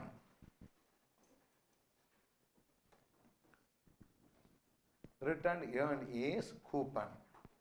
Return earned is coupon. And a bond gives you 11%, you also earn what? 11%. Because there's no gain or loss on sale. It's not return earned is what? Coupon. Second branch, bond is trading at discount. Tell me, return earned is coupon, more than coupon, less than coupon, less than coupon. Return earned is less than, sorry, more than coupon. Return earned is more than coupon. Sorry, return earned is more than coupon. Return earned is more than coupon because return earned is more than coupon because apart from coupon we get, because apart from coupon we get what? Capital gains. Because apart from coupon we get capital gains. Now you may purchase at 86 rupees and they will redeem at how much rupees? 100 rupees. Now along with 11, that 14 rupees also earned on an annual basis, yes or no? So apart from coupon you also earn capital gain. Third branch, bond trading at what? Premium. Write down. The return is less than coupon because the return is less than coupon because the return is less than coupon because capital loss erodes the coupon income. Because capital loss erodes the coupon income. Because capital loss erodes the coupon income. Capital loss erodes the coupon income. Everybody, are you comfortable or not? Now, one thing, understand that not only the problem doing is important. The problem is over in 1 minute. I discounted the bond cash flow using what? 15%. I got the value of the bond. Right or not? Now, understand that I am discussing so many issues in the class. I keep on speaking more than doing in the SFM class. Right or not? The reason is, then only you'll be getting into the wavelength of the subject. You'll be getting a grip over reading any question, understanding the situations. All this point which I discussed now, in one way or another way, we'll be getting into some of the advanced issues later. Everybody following or not with this? Question number 1 is over. All the other questions will not take so much time. Being an introduction problem, using this, some of the concepts are clarified now. Tell me first of all, consolidate. Let us go to question number 2 next. This bond, I feel, is what? How much to pay? Tell me the answer. I feel how much to pay? 86.59. In the bond market, they are trading this bond at 90 rupees. Now I'll go and buy it. I will not buy it. Will not buy it. Yes, available at 80 means what? I will buy it. The question is, why I am willing to pay only 86.59? Then only I'll be getting my required return of 15%. If I pay more for that bond, I will not be getting my wanted 15%. If I pay less for the bond, I'll be getting more than 15%. That is why my limit for this bond price, how much rupees? 86.59. Now, a person pays par value for the bond and gets redeemed at what? Par value. Then he'll be earning only what? Coupon from the bond. If I pay other than par value, the bond coupon alone is not earned. I'll also earn what? Capital gain or incur a capital loss. If I pay less than par value, coupon plus capital gain will be the return from the bond. If I pay more than the par value, I'll be having coupon minus capital loss is the return from the bond. Are all the issues we discussed on this particular case. Yes or no? And why he wants 15%? Because he feels that for this company's credit rating or risk, it is worth paying, receiving how much percent? 15%, nothing less than that. Are you following? With this, question number 1 has been completed. Can you go to question number 2 or not? Now take question number 2. Please take round number 2.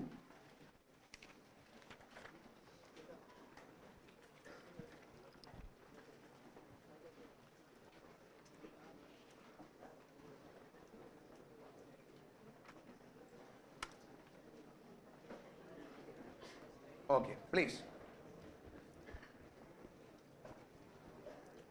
In another 20 minutes, we should complete up to question number 4. Can I start or not? All small problems. Take question number 2. A rupees 100 par value. A rupees 100 par value bond bears a coupon rate of 12%. Will mature after 6 years. Interest is payable semi-annually. Compute the value of the bond if the required rate of return is 16%, compounded semi-annually. First question, answer me. What is the difference between this problem and question number 1? In question number 1, the coupon is paid only once in a year. In this case, they pay coupon what? Once in 6 months. The coupon of 12% is for 6 months or 1 year. Always is for what? Per annum. The coupon is for what? 1 year. But I pay what? Every 6 months 6%. Are you following what I am saying? No. We all saw that when a problem is non-annual, convert the entire problem not in years but into periods. Is that the IFM chapter, right or not? So, can I say the bond is having 6 years life, 12 periods life? The bond gives you a 12% coupon, 6% per period, 6% per year. I want 16%, 8% per period, 8% period. Simply, when something is non-annual, convert everything into what? Period and do it. The value will be automatically obtained. Are you following or not? No. Before we put the answer, just to check the concepts understanding. I will pay 100 rupees for this bond, more than 100 or less than 100. Don't calculate. Without calculation, tell me the par value of the bond is 100 or not. I want to pay 100, more than 100 or less than 100. If I pay 100, what I will earn? 12%. If I pay more than, I'll be earning what? Less than 12%. But I want how much? 16%. I'll pay what? Less than 100, so that the bond coupon along with what? The capital gain will give me my desired IRR of 16%. Are you following not? How much I pay is the issue. That's nothing but the present value of the future cash flow. Are you having the clarity? Yeah. Yes or no? Can I start doing the solution together or not? Now, I'll give a brief note at the end of this sum. Write question number 2. Please write question number 2. So, non-annual means we should convert the entire problem into periods and then do it. That's all. Don't write any number in years. Write every number in what? Periods. Okay. Now, question number 2. Let us do it together, please. Same columns. Term. We can write periods or term. Term or periods, and second column is events. Second column is events. Third column is cash flow. Third column is cash flow. Fourth column is present value factor. At what percent? 8. Why 8%? 16% per annum. How much per period? 8%. Because I don't discount once in a year. I discount what? Twice a year. Hence I should discount at 8% per period. And finally, discounted cash flow is also called as value of bond. Discounted cash flow or value of bond. Okay. Can I proceed? I receive how many coupons? Sorry, how many coupons? 12 coupons. I received coupons for 12 periods. 1 to 12. I don't 1 to 12. And I get the redemption at the end of what? 12th period. That 12th period is something about 6th year. We can understand it's going to be 12th period. Can I question or not? No. What are the events here? Coupon and then redemption. Events are coupon and then redemption. Okay. Cash flow. 12% should be applied on 100 or the purchase price are 100. Should apply 12% or 6%? They give 12% per year, but 6% for every 6 months. The bond will not give you every year 120. They give you what? 60, 60 every 6 months, so that you have an opportunity to reinvest in it. Yes or no? Correct? No. So the coupon is how much rupees here? 6 rupees. It is 6% 100 is 6 rupees. And the 12th period, they redeem at par. Nothing set not redeemable at par, 100 rupees. They redeem at par, 100 rupees. Shall I proceed above? Now, next. Present value factor, annuity factor. I have 6 rupees, 12 annuities now. Please take the calculator, everybody.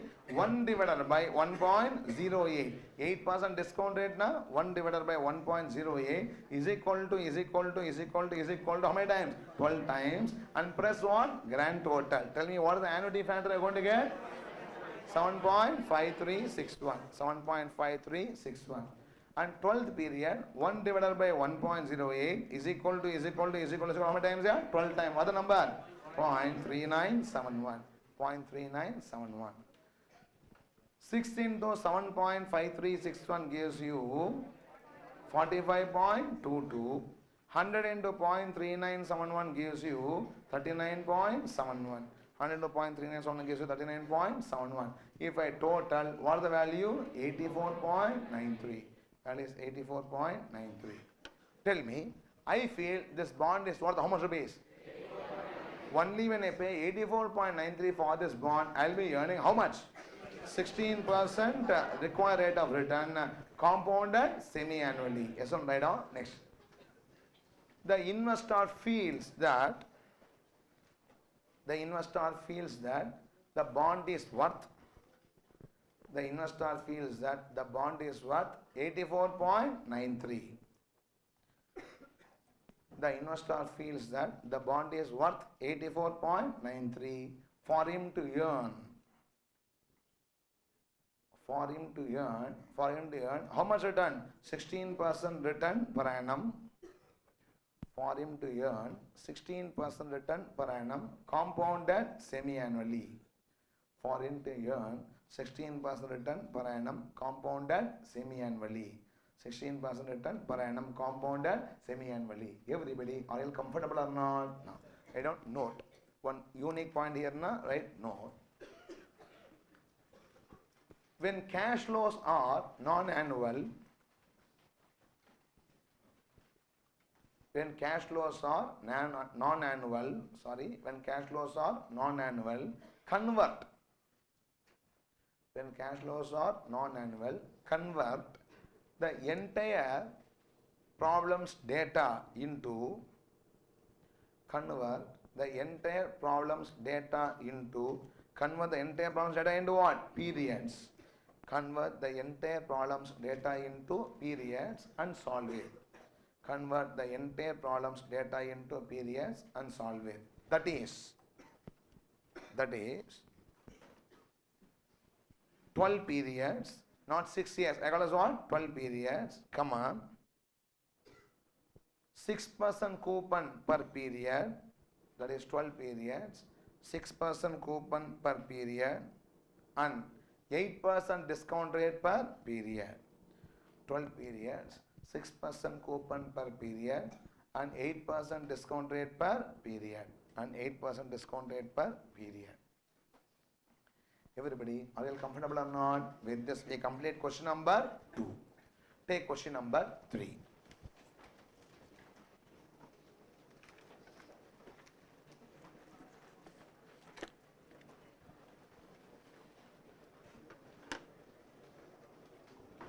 This sum, mark it as important. Mark this sum as important because the calculation done in the sum will be revisited while discussing forward rates, which is also very important in swap valuation in the interest rate swap chapter and all later. So this concept about discounting is very important, which I are going to discuss in this particular sum. Simple but an important concept. Mark it as important. Please. Shh. What is the value of a 5-year 5.8% coupon bond if the appropriate discount rate for discounting each cash flow is as follows? Year 1 cash flow discounted 5.9%, year 2 6.4, year 3 6.6, year 4 6.9, year 5 7.3. That's a question. They have not given you the face value and all. In that case, one can assume and do it. I assume it to be 100 rupees in this particular case. Okay. Now, listen here. Let us have a discussion and then start doing the solution. Tell me, the bond pays me how much percent coupon? 5.8% coupon should be applied on face value, which assume as how much rupees? 100 rupees. 5.8 rupees, I get the coupon for how many years? 5 years. And get redeemed at 100 rupees. Cash flows I know, right or not? No. Discount rate, they are given or not? Discount rate represents what? Discount rate represents what? Risk. It represents what? Risk. If I take more risk, if I perceive more risk, I'll increase my discount rate. If I perceive what? Less risk, I'll decrease my discount rate. You discuss the introduction of this chapter, right or not? So always the discount rate what I use is always going to represent what? Risk. See, a bond risk can come from two places. One is the risk of the entity issuing a bond, right or not? An RBI also can issue a bond. The government of India also can issue a bond. A corporate can also issue a bond. All the three bonds are having the same risk or different risk. Obviously, corporate bonds, your required rate of return will be more, and a government bond will be what? Less. Everybody, are you following not? In that case, the discount rate represents what? Risk. The risk can stem from the entity issuing the financial instrument. Are you following or not? Now, number two. Risk not only comes from the entity, it also comes from the time factor. Comes from what? Time factor. For the same company, first year coupon is less risky than a 7th year coupon. Because first year coupon is what? Nearer. The risk is what? Less. The 7th year coupon we want far away. The time horizon, the term also generates what? Risk. Everybody following? Now.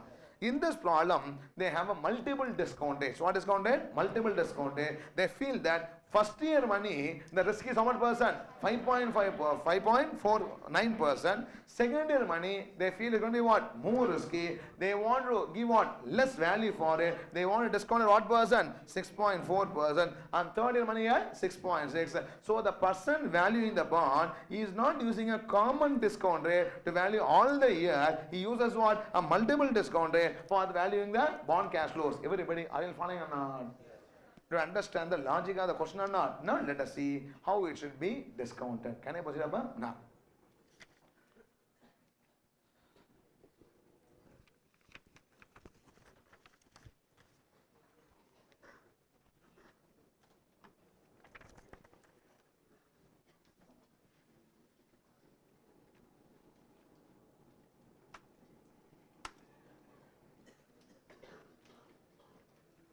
Okay. You need not copy. Let me do it and then give a time to copy it. Okay. I'll give you a brief notes at the end of this sum.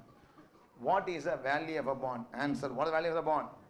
Present value of the future cash flow discounted at required rate of return. Is the required rate of return same or different for different years? That's all. Can I proceed or not? No. Here, even cash flow, present value factor or and then discounted cash flow value of the bond. You buy this bond. You be having the bond for how many years? 5 years. 1, 2, 3, 4, 5, 5. Because first 5 years I get the coupon and then get what? The redemption. Respond yes or no? No. I assume the bond face value to be 100. First 5 years coupon, coupon, coupon, coupon, coupon and then redemption. Tell me what the coupon rate given? 5. 5.8%. We always applied on face value, not given, assumed to be 100. What is 5.8% of 100? 5.8, 5.8, 5.8, 5.8, 5.8, and then what? It's going to be 100. If I discount all these cash flows at the respective years, time value of money, I'll be getting the value of the bond today. Right or not? Okay, now, before I put the next point, you tell me. First year cash flow, how much it is? 5.8. I should discount this 5.8 at what percentage? Tell me. 5.9%. So how you do 5.8 into 1 divided by 1.059? Ennappa, right or not? Please respond, yes or no.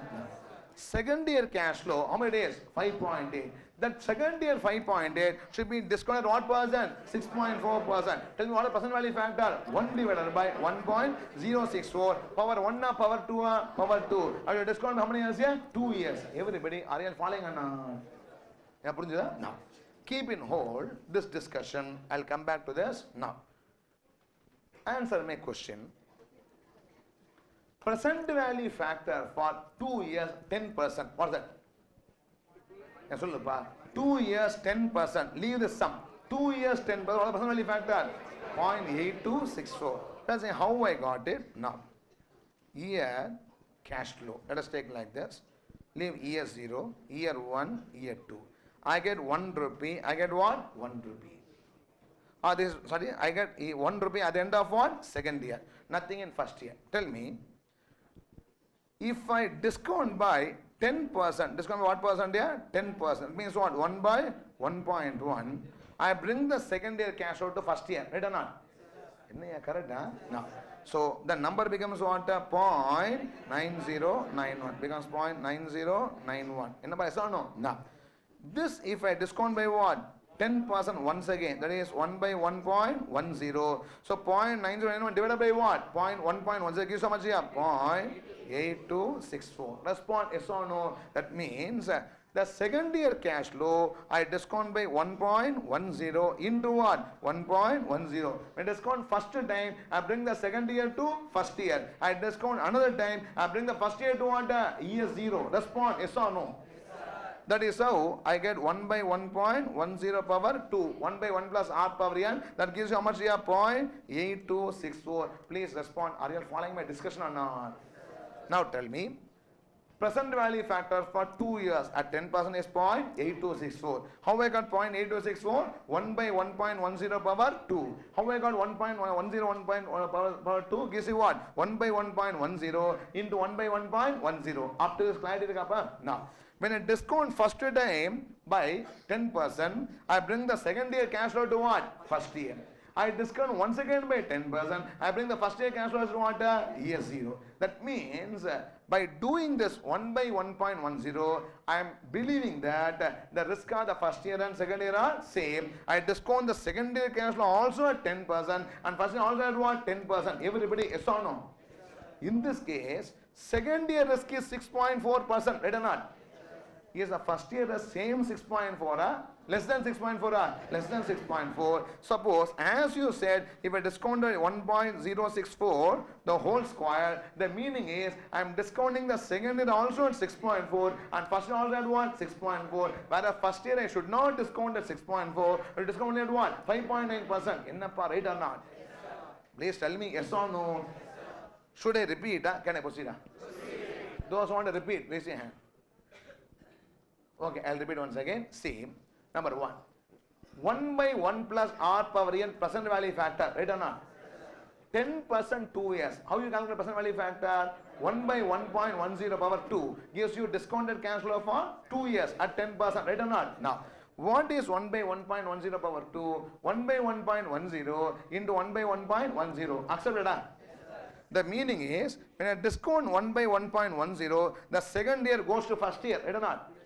Discount bringing 1 year back or not? When I discount by 1 more 1 by 1.10, the first year comes to what? Year 0.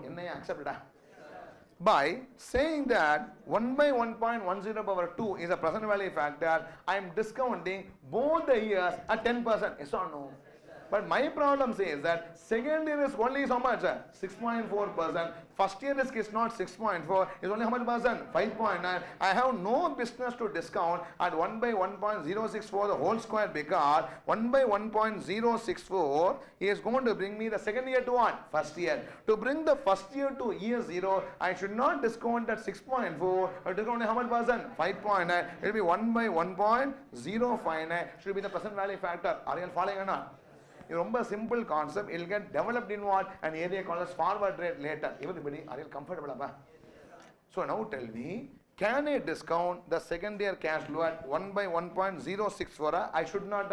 I should not. I should discount first at what? 1 by 1.064 to bring it to first year. And again discount at what? 1 by 1.059 to bring it to year 0. Everybody following or not? No. If you understood, tell me. Third year, I want to discount. Third year coupon, I have to what? Discount. First year, discount what percent? 6.6. To bring the third year to what? Second year. Again discounted what percent? 6.4. To bring the second year to what? 1. Then discounted what? 5.9. To bring the year 1 to 0 because all the 3 years I cannot use a common discount rate for discounting. Everybody following not? That is so one should be going for discounting the future cash flows. Are you following up? Okay. Now, see. Can you tell me the calculation? First year, tell me the calculation. 1 divided by what? Now, 1 divided by 1.059. Tell me the second year calculation. 1 divided by 1.059 into 1 divided by 1.064. By doing the second calculation, I bring it to what? 1. And then by doing this, bring it to here 0. Tell me the third case. What third case here? 1 divided by 1.059 into 1 divided by 1.064 into 1 divided by 1.066. Fourth year, what is going to happen? Everything is same into 1 divided by 1.069. Last year into 1 divided by 1.073. This is going to be same for the fifth year. Respond yes or no. Believe me, if I discount this, I'll be getting the value of the bond is 96.77 rupees. Is the answer for the third question. Comfortable or not? Please copy the solution. Please copy the solution quickly. Question number 3. Don't talk. Question number 3.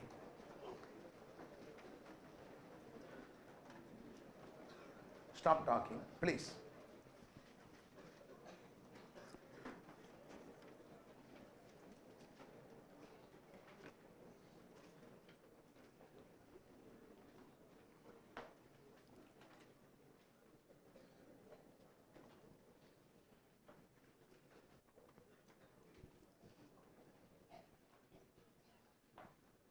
This is a very big chapter. Now only we have started it. Okay. All the discussion made now, you should be having pakka in your mind so that later any links made, you should be able to easily understand the links, and I should not be made to come back to these areas and discuss again. So that's why I'm discussing very slowly, very elaborately, even the first two sums or three sums which are very, very small problems. Okay.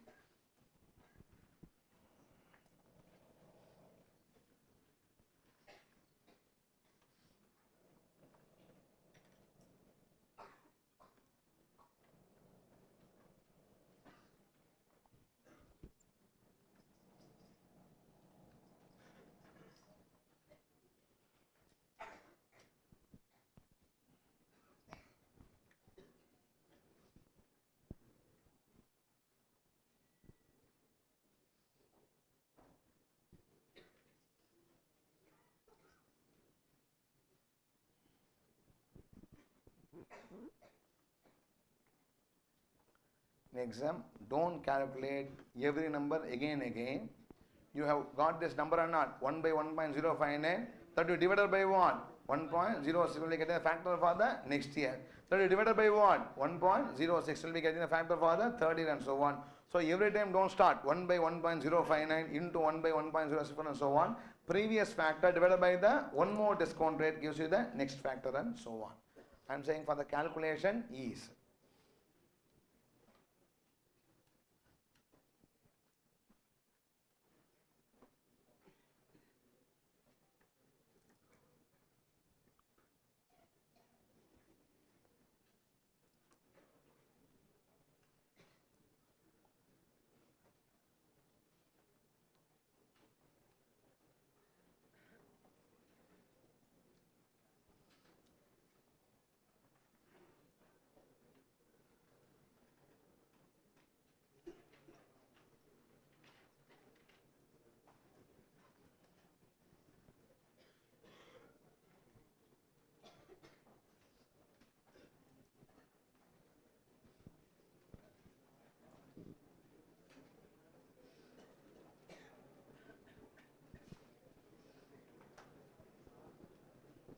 Those not copy, raise your hand.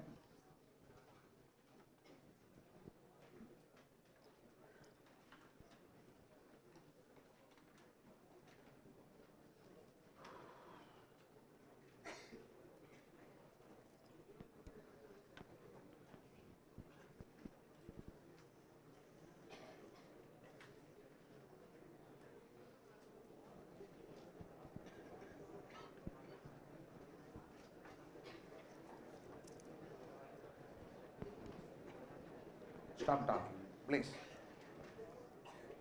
Those are not copied, raise your hand.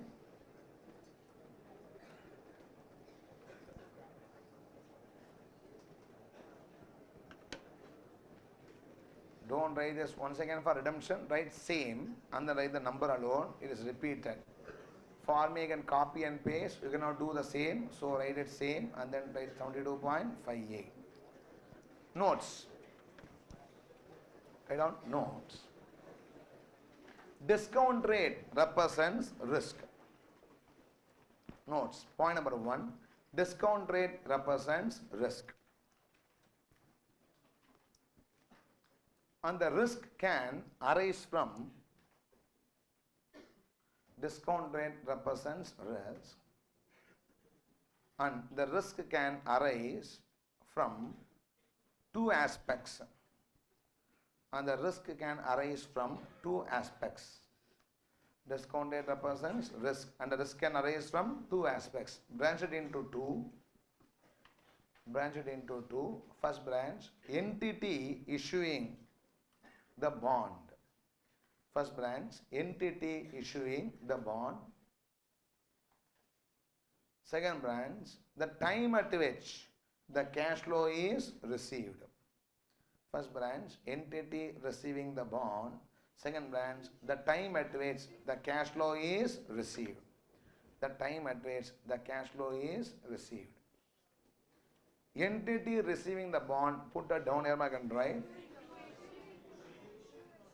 What is it? That's what I said. What is it? Entity? Entity is issuing the bond. That's what I think I said. Entity is issuing the bond. Okay. Entity issuing the bond. Put the down here, I can write. Put the down, I can write. A corporate bond is more risky than. A corporate bond is more risky than, say, a GOI bond. A corporate bond is more risky than, say, a GOI bond. GOI bond means what? Government of India bond. A corporate bond is more risky than a GOI bond. Second branch. A 5th-year cash flow is more risky than, a 5th-year cash flow is more riskier than a 2nd-year cash flow.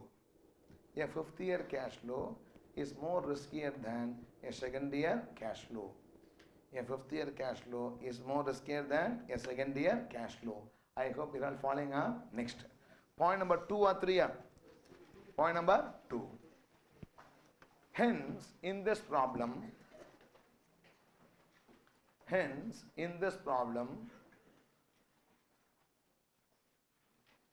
we use different discount rates for, hence in this problem we use different discount rates for cash flows arising at, we use different discount rates for cash flows arising at different time periods. We use different discount rates for cash flows arising at different time periods. Point number 2 or 3? 3.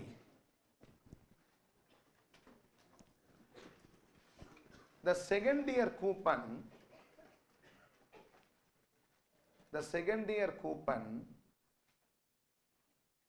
is not discounted at,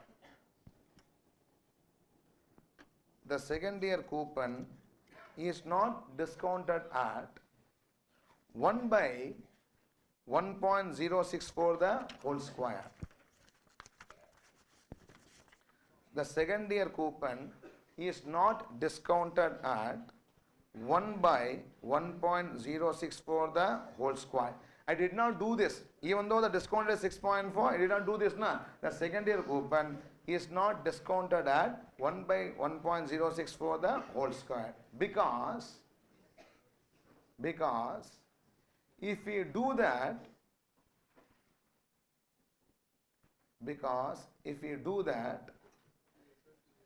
we assume the same discount rate for, we assume the same discount rate for what and what? First and second year. We assume the same discount rate for first and second year, which can be understood as follows. We assume the same discount rate for first and second year, which can be understood as follows. Right here cash flow. Year 0, 1, 2. Year 0, 1, 2. I am discussing about second year now. Suppose second I have the coupon of how much rupees? 5.8. Second year coupon is 5.8. What I do is, I bring it to what? First year by discounting at 1.064. I bring it to first year by discounting at 1.064. This I bring it to what? Year 0 by discounting once again at what? 1.064. By discounting at 1.064. Everybody, are you following what I am saying? Now, continue. The right way to discount is,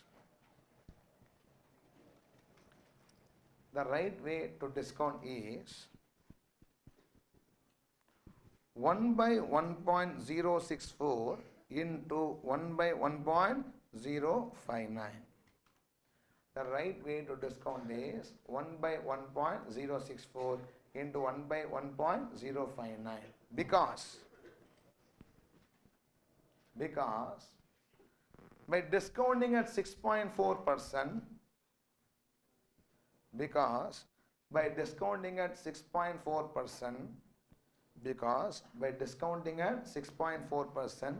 we bring the second year cash flow to first year.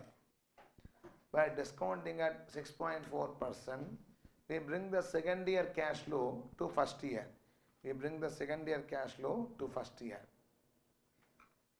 Which should be discounted at? What percent? 5.9%. Which should be discounted at 5.9%. This was the only thing new which I learned in this particular sum. Everybody, are you having the clarity or not? Now.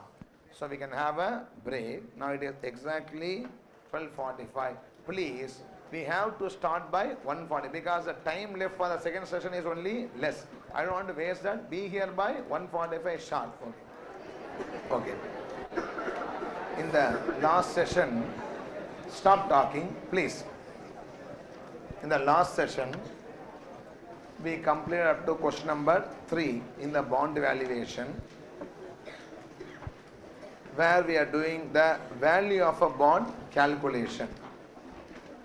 Value of a bond is the present value of the future cash flow. The bond gives its bond holder discounted at the required rate of return. The cash flows represents the benefit from the bond, and the discount rate represents the risk of that particular cash flow. We saw how to value a bond which gives an annual coupon.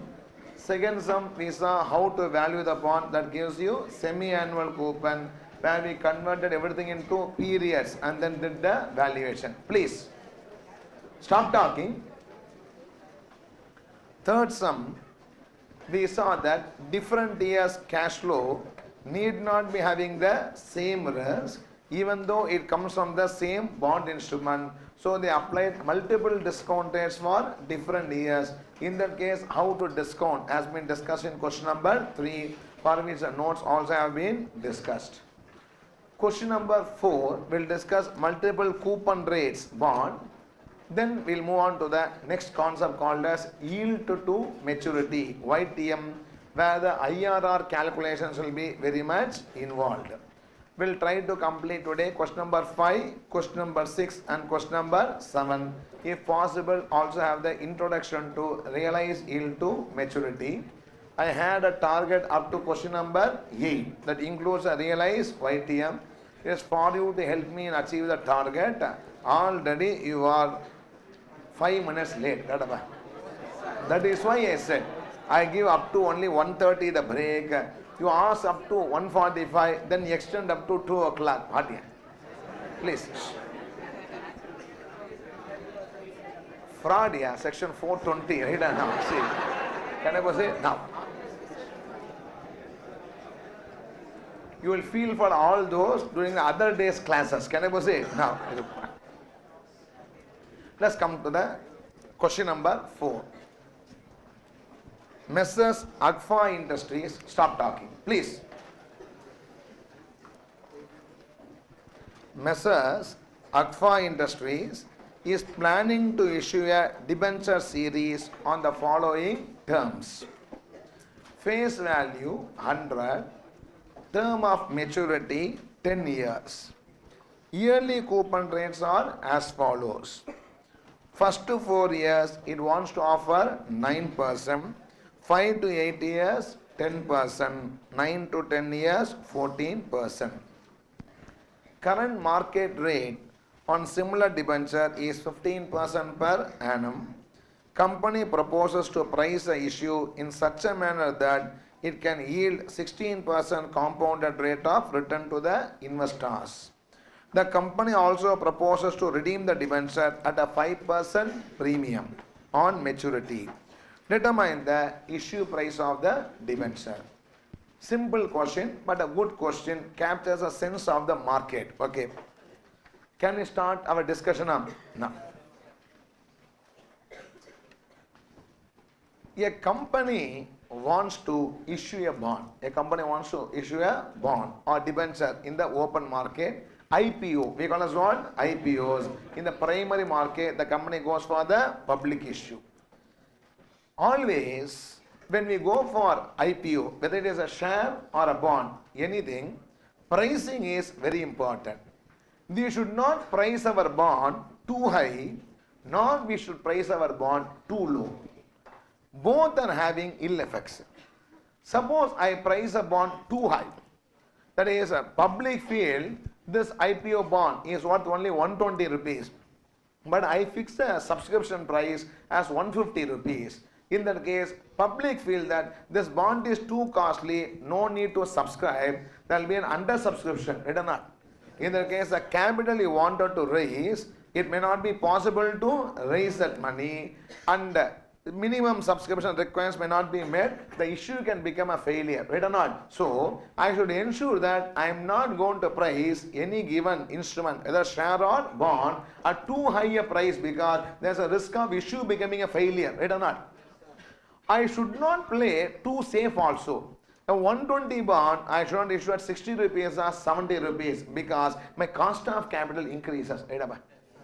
Because for the same capital, I have to pay the more interest rates, right? That is 12% coupon paying on 100 rupees, cost of capital is only 12%. 12% coupon on 80 rupees, it costs me what? Much more higher, because I have to redeem at par. Are you following? In that case, too low issue price increases my cost of capital, and the project for which the money is raised will be showing a less NPV, it will be affecting the wealth of the shareholder, right or not? On the other hand, if the price is too high, I may not be able to raise the desired money due to risk of under subscription. Are you following not? So, companies also are very cautious, and they do lot of working before pricing any issue, whether it is a share issue or a bond issue. Are you following the background? So, as a purchaser, I not only value the bond, even as an issuer, a company has to what? Value its bond properly during the IPO process. Can I say? Now, that's the background here. This company, Agfa Industries, wants to issue debentures. It wants to make this debenture attractive to the investor. Want to make it attractive to the investor. For that, following features are included. Number one, It is a 10-year debenture. It's going to be 10 years debenture. They felt that every year offering the same coupon may not enthuse them to want to purchase a debenture. So they want to give a hike. Salary also you have a hike every year or not. Like that, they want to give a hike in the coupon. So they felt that let us give them 9% coupon for first 4 years, 10% coupon for next 4 years, and last 2 years let them take 14%. So we have a slab coupon rate for different periods. So this may attract the investor because they know that they are not going to earn the same interest forever, and they'll be having a hike in the coupon they are going to receive. This is attraction from the cash flow front. Are you following or not? Isn't it correct? Now, number 2. For this company's risk class, there will be similar companies in the market or not. For this company standing, similar companies, the market expects from them 15% return. Understood? The current market rate on similar debenture is how much percent? 15%. That is, everybody in the market will buy this debenture only if it offers how much percent return? 15% yield. It or not? But this company wants to play it safe, and it wants to price in such a way that it does not want to give its investor 15%, but wants to give it how much percent? 16%. So you should do the bond valuation 15% rate or 16% rate, 16%. The company wants to price in such a way that the bond should give them how much return? 16%, even though they want only how much? 15%. Due to this strategy, the bond will be a success. Yes or no? There will be no risk of what? Under subscription. So the question is, what will be the price at which the company should make the public issue of the bond? And one more thing is, when they redeem at par, at premium, they are going to give 5% extra than the face value at the time of redemption. So now they ask you to find out the value of the bond. Very simple. What is the value of the bond? Now, so what is the value of the bond? Present value of the future cash flows discounted at how much percent? 16%. Even though required rate of the investors are what? 15%. I want to offer them more. Hence I discounted what? 16%. Price is lower than what they want. Everybody following or not, this is going to be the value of the bond. As simple as that. Can we start or not? Let's start with the solution. Right? Question number 4.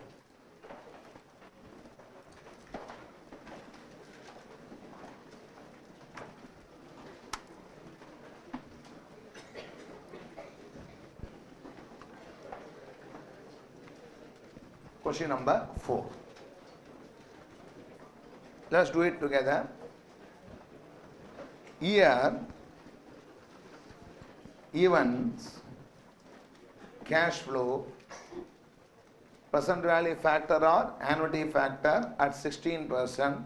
At that rate I want to price at 16%, and then discounted cash inflow. Or you can also say value of the bond. Both are same. Year, event, cash flow, present value factor, annuity factor 16%, and discounted cash inflow. Can you start or not? Now, tell me the years. What are all the years here? 1 to 4. 1 to 4. Next is what? 5 to 8. Then 9 to 10. Then here 10. Exactly. 1 to 4. 5 to 8. 9 to 10. And then 10. 1 to 4. We are going to receive from this bond coupons. 5 to 8, we are going to receive coupons. 9 to 10, we are going to receive coupons. Year 10 will be having the redemption. It will be having the redemption. Can we start or not? No. First 4 year, the coupon rate is how much percent? 9%. Will be applied on issue price or redemption value or face value? Face value. What is the face value? 100. So the cash flow is 9. 5 to 8, it is 10%. How much the cash flow? 10. 9 to 10, it is 14%. The cash flow is 14. Year 10, I redeem at par at premium. Premium. How much percent premium? 5%. I give back how much money? 105. I give back 105. Shall I proceed now? Tell me, this is single cash flow or annuity cash flow? Annuity cash flow. Take the calculator and always do the calculation. Don't copy it. Please tell me. 4 years, 16%. Calculator. 1 divided by 1.16 is equal to how many times? 4 times plus grand total. Tell me what is the annuity factor? 2.7983. 2.7982 or 83. As a case, 2.7983 I have written here. Now, tell me, 5 to 8 is singular annuity or annuity. Annuity normal or annuity immediate or mid annuity? Mid annuity. How to find out annuity factor for 5 to 8 years? Tell and then write. How to do it? Annuity factor for 8 years minus annuity factor for 4 years. I know the annuity factor for 4 years. Find out 8 years and reduce it. Yes or no? Take the calculator. 1 divided by 1.16 is equal to 8 times grand total. 1 divided by 1.16 is equal to 8 times grand total minus what? 2.7983. Tell me what is the factor here? 1 point? Okay, it is nothing but 4.3436 minus 2.7983. Everybody, yes or no? Now, next, how to find out annuity factor for 9 to 10 years? 10 years annuity factor minus 8 years annuity factor. 10 years annuity factor is 4.8333. Can you tell me yes or no? 1 divided by 1.16 is equal to 10 times GT gives you what? 4.8333 minus what is the annuity factor for 8 years? 4.3436. And the last number is present value factor for 10th year. 1 divided by 1.10 is equal to 10 times. 1 by 1.10 is equal to 10 times. What is PVF for 10 years? 0.2267 is 0.2267. Now, discounted cash inflow. 9 into 2.7983. I want you to answer. What's the number you're going to get? 25.18. 10 into, tell me the difference. 10 into what number? That is 4.3436 minus 2.7983. What is the number? 1.5455. Okay, 10 into 1.5455 gives you 15.45. Gives you 15.45. 14 into the number difference, multiply and tell me what's the number you're going to get? 6.86. The answer is 6.86. And the last number is 105 into 0.2267. I will be getting as 23.8. 23.8. If I total the last column, I'll be getting 71.29. I'll be getting 71.29. Okay, now tell me what is 71.29? If the company issues the bond at how much rupees? 17.29. Person buying the bond from the company gets all these cash flows. He'll be earning how much return from the bond? 16%. Whereas the public wants only how much return? 15%. Is this bond underpriced or overpriced? Underpriced. Everybody will be willingly what? Subscribe to this particular bond. Everybody, are you comfortable? Now, write down notes. Write down notes. Point number 1.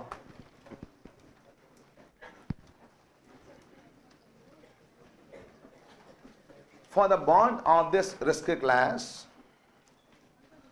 point number 1, for the bond of this risk class, the market expects, for the bond of this risk class, the market expects, for the bond of this risk class, the market expects, how much percent?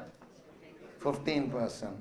For the bond of the risk class, the market expects 15%. But the company wants to price in such a way that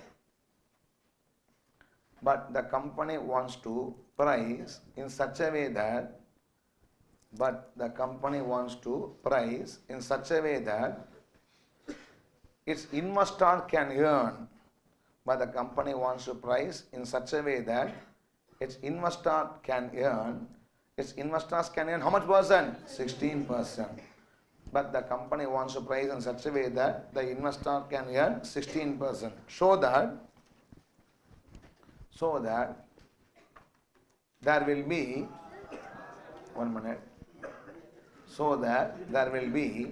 no risk of, under subscription. So that there will be no risk of under subscription. Can I proceed? Point number 2. To give a 16% yield, to the investor. Point number 2, to give a 16% yield to the investor. To give a 16% yield to the investor, it should price its issue at rupees. It should price its issue at rupees. It should price its issue at rupees 71.29. It should price its issue at rupees 71.29. Price the issue at rupees 71.29. With this, we did first 4 questions, simple problems involving the valuation of a bond, given the required rate of return of the valuer. Can I proceed to the next stage or not? Now, give the heading. Concept of yield to maturity. Please. Next issue, concept of yield to maturity. Concept of yield to maturity.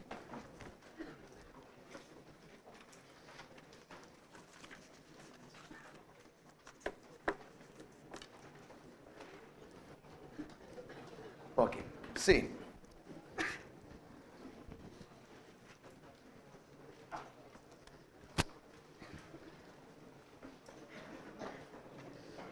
Okay, now don't talk. I said we are having 4 concepts to discuss regarding a bond instrument. What is its value? What is its yield? What is the duration? What is the volatility? I am now discussing about the second point called as what? Yield to maturity. Nothing great.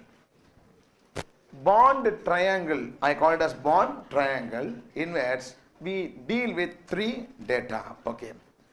There is a cash flow the bond gives, and there is a value of the bond which I call as discounted cash flow, and there is a rate of interest or percentage. Right or not? Correct, huh? In the first 4 sums, given the bond cash flows and the required rate of how much percent or percent, we arrived at the value. Right or not? Now, if we just take the first sum as example, there is a bond which gives its investor for the first year a coupon of 11 rupees. Right or not? And at the end of 5th year, he will be getting return how much rupees? 100 rupees. And the investor who wants to invest in this bond wants a return of how much percent? 15%. So given the cash flows, benefit the asset is going to give, and the return they wanted based on the risk, we saw that this bond should be priced at, can you look at the notebook and tell me how much it is here? 86.59 rupees is what we have found out. Respond, are you following or not? Correct? Now, so a bond giving this cash flow, if I discount at what? 15%, I get the value. Right or not? Now, other way to discuss is, daily the bond will be moving up and down. Right or not? Now, they have given you the value. They have given you what? Value. And we know the cash flows. Given the value and this cash flow, the bond should be trading at a given yield. Yes or no? That is what I call as what? Yield to maturity. Everybody following or not? That is the value given, the cash flow given. When I ask to find out what? Interest rate. That is called as what? Yield to maturity. Suppose I don't know this. I don't know this 15%. They say a bond is trading in the market at how much base? 86.59. You go to the stock market and look at the price of that bond. Look at the price of the bond. They say today, say, number data? Okay, 8th December. At this today, 8th December, this bond is trading at 86.59. And the bond terms will be always there. Carrying a coupon of 11, redemption of how much? 100. Now, people will say, this bond is trading at an yield of how much percent? 15% is the answer. Right or not? That is, I know the price of the bond. The price at which the people are buying and selling. So the bond is trading at 86.59, and this is going to be the cash flow from the bond, which is always agreed. It will never change. Are you following up? Now, then I can say for this price and for this cash flow, the bond is giving its investor how much percent yield? 15%. How I calculate that? When I calculate IRR for this, I'll be getting a YTM. Are you following or not? Very simple. Yeah. What happens is, I'll write like this. Here, cash flow. My investor invested in year 0, how much base? 86.59. Today if I buy it, how much it is? 86.59. It gives 1 to 5 years, how much? 11. Fifth time is going to be 100. That's all. I don't know any other detail. Now tell me, this bond will give a return to the investor or not? What return by the investor here? The word return means what? IRR. If I calculate IRR for this cash flow, the IRR only I call as what? Yield to maturity. What IRR for this cash flow? 15%. We'll do it separately in this sum. Say once again, because we know it, I wrote it. That's all. Why I call 15% as IRR? At 15% only, the discounted inflow will be equal to what? Discounted outflow. That I call as yield to maturity. Everybody, yes or no? I ask you a question. Now, tomorrow, the same bond, suddenly the price jumps to 100.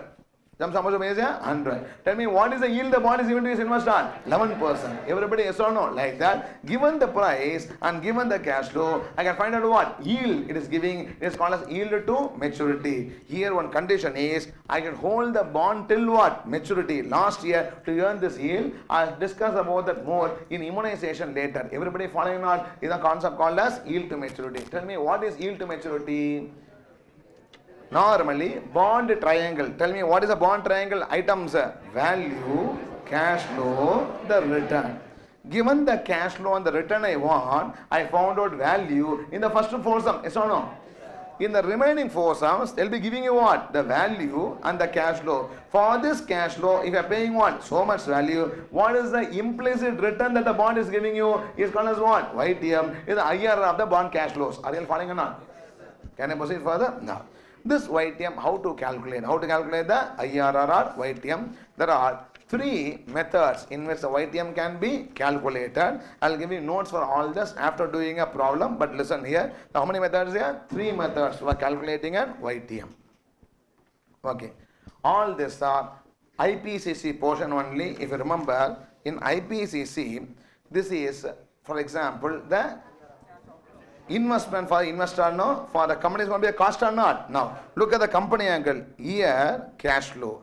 The company in year 0 gets what? Inflow of 86.59. 1 to 5 going to be how much? 11. EF is going to be how much? 100. Now, when you calculate IRR for this, in IPC we call it cost of capital, yes or no? Because for investor it is return on investment. For him this is cost of capital. You want to remember or not? Now, the same cost of capital only which you calculate in the IPCC, I am calling it as what? YTM. But that maybe some differences I will highlight at the end of this chapter. Can I proceed or not? Now.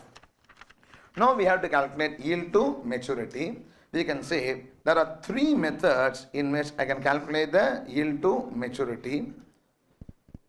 Formula 1, Formula 2, and then Formula 3, IRR method. Formula 1, Formula 2, and then IRR method. See, this is conceptually sound and accurate method. These two are approximate. They won't give you accurate, they give you what? Approximate YTM.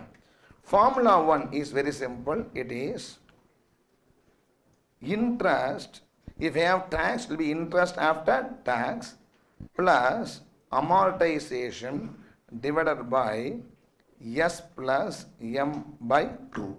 Interest after tax plus amortization divided by S plus M by 2. Another formula, numerator same, interest after tax plus amortization divided by 0.6 into S plus 0.4 into M. Third, we have to find out IRR. We will work out the IRR in the next term. These are the three ways in which the YTM can be calculated. ரொம்ப simple, yeah? See. S here means subscription price. S means what? Subscription price. Previous example, I subscribed the bond at how much rupees? 86 rupees.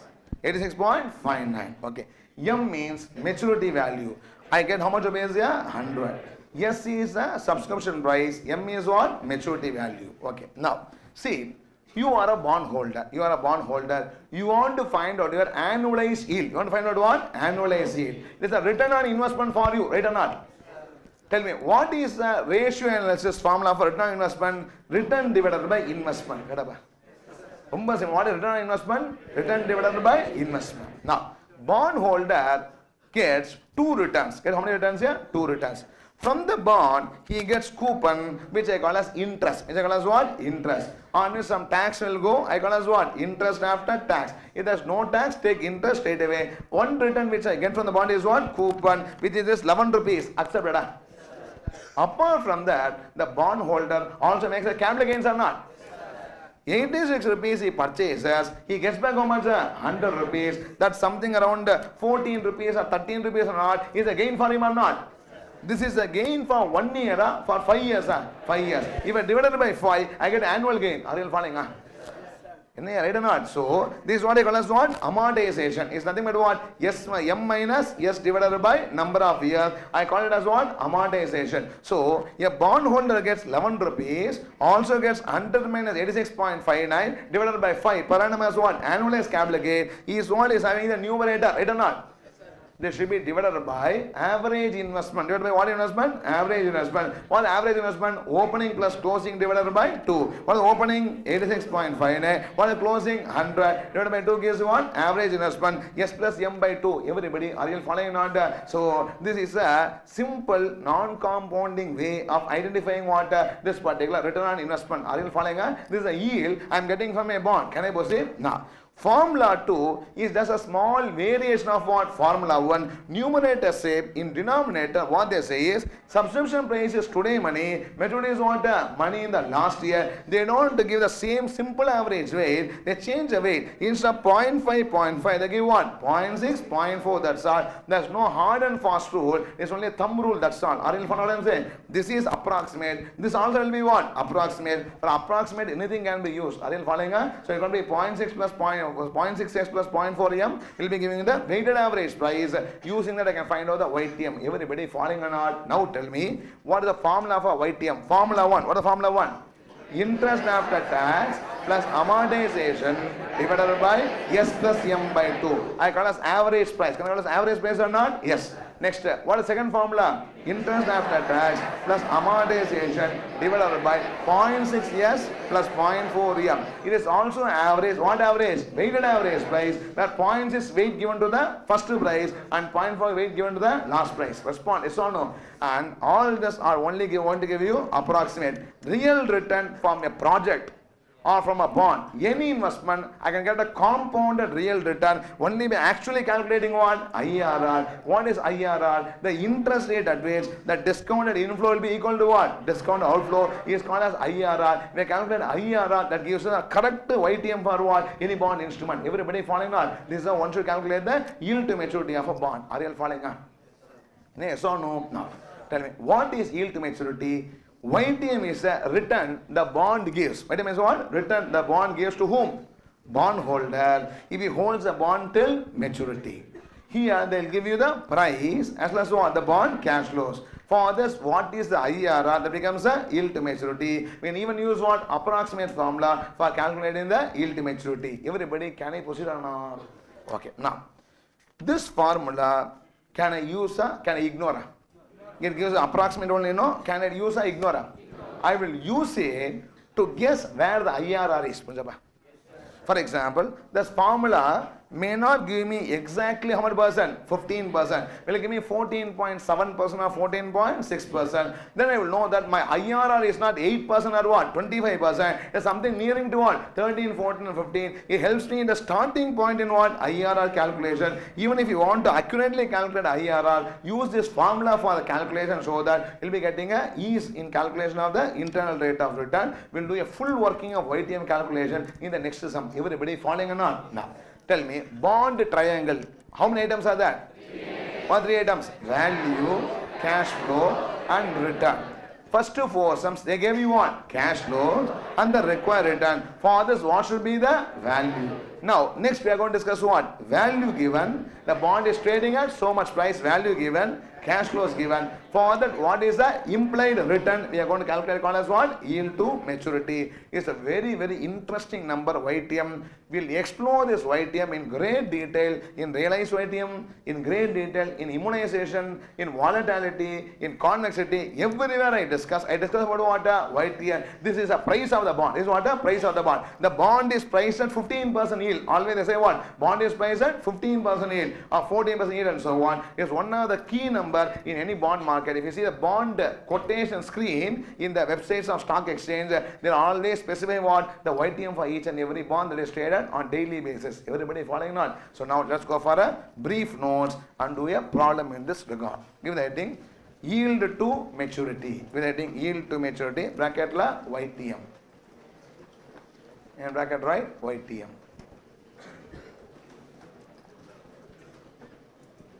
Point number 1.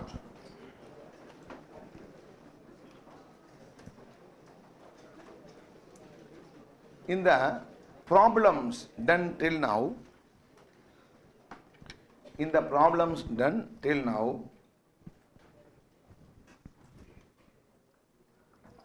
we have been given the cash flows. In the problems done till now, we have been given the cash flows and the required yield.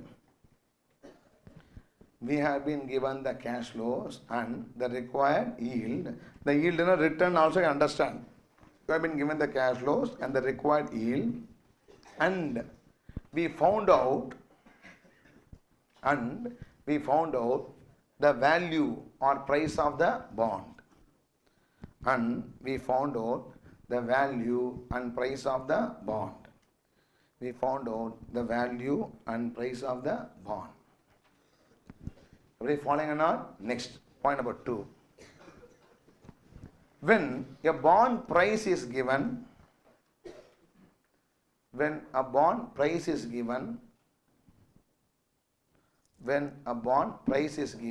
and its cash flows are given, when a bond price is given and cash flows are given, and we are asked to calculate the return.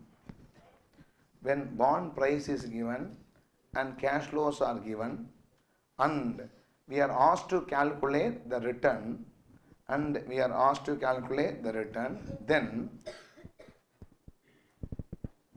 we will find out the YTM of the bond.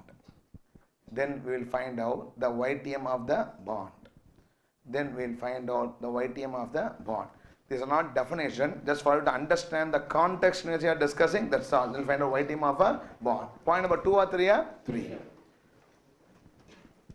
YTM is the yield.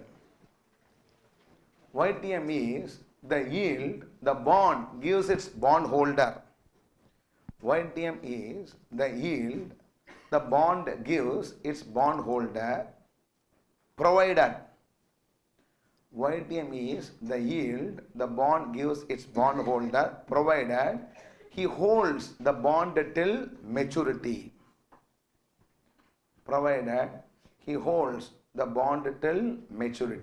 That sentence is very important. Understand the significance of immunization. Provided he holds the bond till what? Maturity. If he sells earlier, this is not a guaranteed yield. I will find out. Provided he holds a bond till maturity. And this YTM can be calculated. In 3 ways.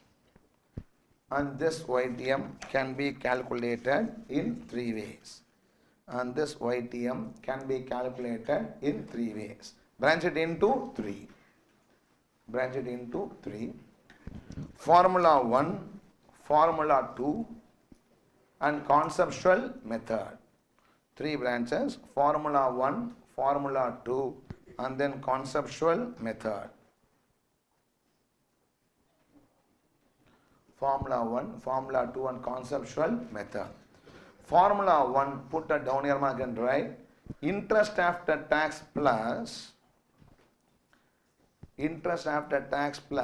amortization divided by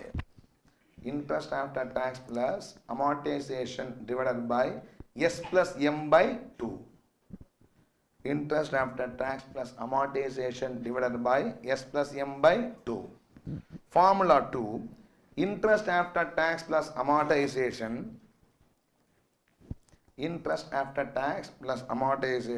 divided by 0.6 into S plus 0.4 into M. interest after tax plus amortization divided by 0.6 into S plus 0.4 into M.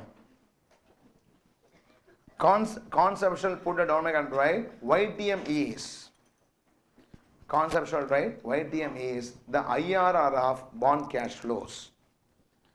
YTM is the internal rate of return of bond cash flows. YTM is the IRR of bond cash flows. YTM is the IRR of the bond cash flows. Respond. Can I proceed? Write down. Next line. Point number 2 or 3? Point number 4. S is equal to, you have to explain, no? S is equal to what? Subscription price. Point number 4, we are going to expand the terms. S is equal to subscription price. M is equal to maturity value. It may be redeemed at par, also at what? Premium. Nobody knows. M is equal to maturity value.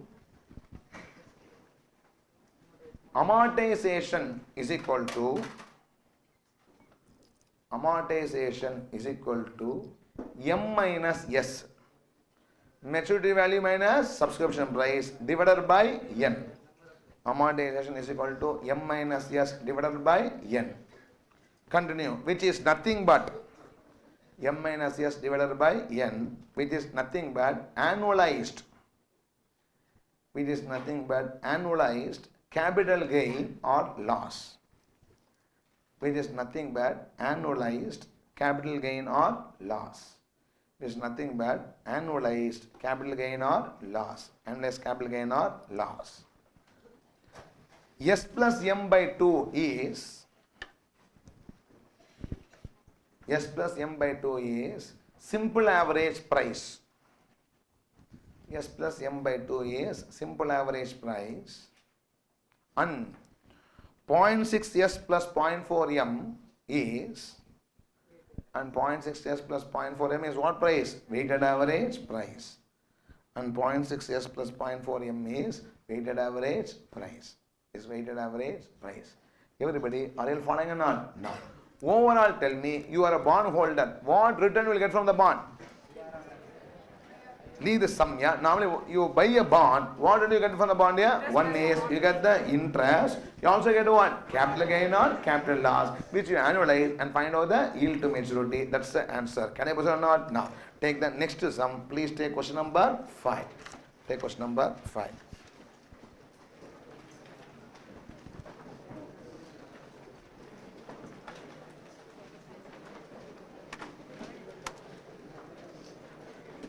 Okay. The market value of, please, 1,000 par value bond carrying coupon rate of 12% and maturing after 7 years is 750. What is the yield to maturity? Now, listen here. What is the market price of the bond? Again read the question. All of you, good afternoon friends. Are you listening or not? Now, listen. Again read the question for you second time. Okay. The market value of rupees 1,000 par value bond carrying a coupon rate of 12%, maturing after 7 years is how much? The market value is how much? 750. The market value of what bond is 750? 1,000 par value bond for a 7 years is having a coupon of how much? 12%. Is trading at 750. They ask you to calculate what? Yield to maturity. Before I start, answer my question. Can I say yield to maturity is 12%? True or false? I earn 12% from the bond. True or false? That means it should be more than 12 or less than 12. More than 12, less than 12. More than 12. Because if I buy the bond today, I buy at what? 750. I get redeemed how much rupees? 1,000 rupees. Not only earn 12% coupon, I also get what? Capital gain. So the yield to maturity should be more than what? 12%. We can conclude by reading the question itself. Are you following? Right or not? So, they have to calculate the yield to maturity. How many ways of calculating? 3 ways. I'll use one shortcut formula to find out the guess rate. We have to start with the IRR and then calculate the IRR fully. Can we start together or not? No. Let's do it together. Write down. First, facts. Facts. Don't talk, please. Facts. Interest.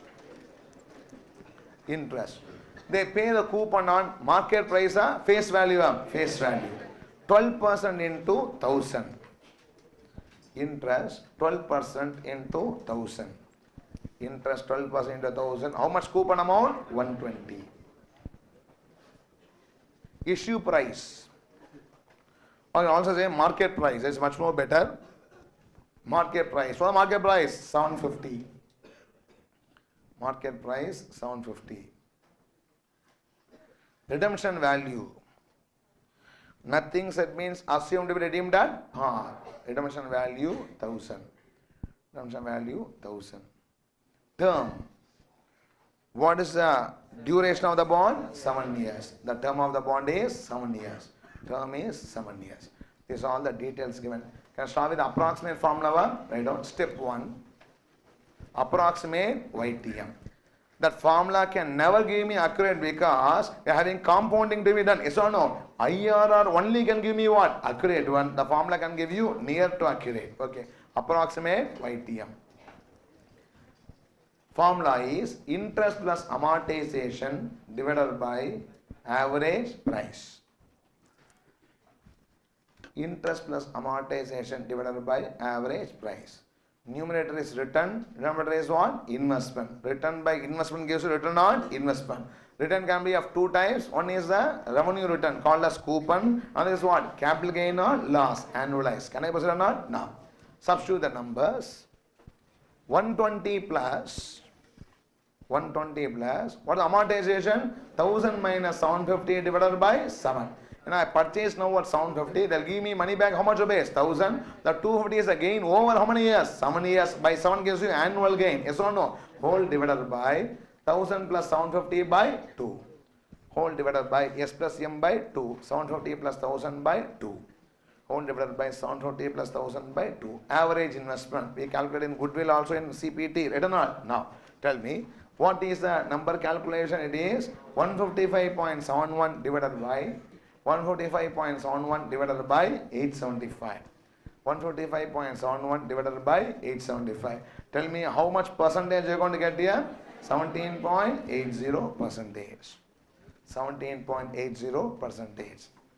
17.80 percentage. Are you all getting it? Huh? Are you calculating and doing it or not? No. Stop writing and tell me. This bond gives its bond holder on an average how much yield? 17.8% per annum. It is accurate or approximate? Approximate. The real YTM can be calculated by calculating the IRR of the bond. Yes or no? Isn't it correct? Now, very simple. How to understand this? You are the investor now. Tell me your cash flows. Today, year 0, you buy the bond at how much rupees? Is the inflow, outflow, outflow. Year 0, you make an investment. Right or not? You get a series of inflows. What do you get? 1 to 7 years, you get how much coupon? 120. 7, you get how much rupees? 1000. Now, this is like a capital budgeting problem. Yes or no? Year 0 investment and inflows in what? Future years. This bond should be giving me a return or not? The return is what here? IRR. What is IRR? It is a rupees, years, percentage, percentage. At that percentage, the discounted inflow should be equal to discounted outflow. Right or not? Now, so I have to start with the calculation or not? Tell me, will the IRR be 7%? It will be near 8%. It will be something nearer to what? 17 or 18 or 19%. In that range only IRR should be having. Yes or no? I start with the guess rate and start calculating the IRR. Can I proceed or not? Now, let's go for the IRR calculation. See. Okay. Okay. Let us start with a guess rate of 18% because you got a 17.8% approximate or not? Now, let me do it and then give you time to copy. Please participate. Now, tell me year 1 to 7, year 7. Tell me the cash flow. What is the cash flow? 120,000. What the present value? Annuity factor 7 years 18%. Please participate, calculate. 1 divided by 1.18 is equal to 7 times grand total. What is the number? 3.8115. 3.8115. What the present value factor at some say 18% 7th year? What the present value factor? 0.3139. Yes or no? Are you involving yourself? No. Don't like what's the number? Yeah, feel the numbers. Can I say it? Now tell me 120 into 3.8115 gives you 457.38. 1000 into this number gives you 313.90. Can I proceed? Now my question is, can I add the two numbers or not? Yes. If I total, I'll be getting 771.28. My question is 18% IRR, not IRR? Why you said it's not IRR? If it is IRR, it will be equal to the bond price, 750, right or not? It's not giving me the bond price. So IRR is something other than 18%, right or not? Answer me. If 18% is not IRR, it should be either above 18 or below 18. Answer me. Above 18 or below 18? Above or below? Okay. Now, you should not put the coin toss and say above or below. There's a way to find it out. ரொம்ப simple. Now, I want to make this 771 as 750, right? That means the discounted cash flow should be increase or decrease? Decrease. So I want to decrease the discounted cash flow. Only two options, Swami. To decrease discounted cash flow, decrease cash flow or decrease personality factor, right or not? I cannot decrease cash flow because examination will not allow me. Right or not? That's question. Yeah, I will only touch one PV factor. Tell me to decrease the present value factor, interest should be what? Increase. And 1 by 1 plus R is a factor. Na? In that case, it is an inverse or not? Should I increase the interest or decrease the interest? Increase or decrease? So I have to decrease the interest. It's going to be how much percentage here? 19%. Tell me 19%, what is the factor here? 1 divided by 1.19 is equal to 7 times grand total. At least 2%. Tell me the number. What is the number? 3.7057. Next 7th year, 1 divided by 1.19 is equal to 7 times. So, what am I going to get? 0.2959. If I multiply, I'll be getting the discounted cash flow as 740.58. Response yes or no? No. Is 19% IRR, not IRR? Not IRR. Because at that it is not 750, only what? 740. So it is something between 18 and 19%. Am I right or not? We should do the interpolation to find out the internal rate of return. Can I proceed or not? Now, please, can you remember the number? 18%, what the bond value? 771.28. 19, what the bond value? 740.58. Because when the interest increases, the value decreases. Very simple. Can I proceed? Now, look at this.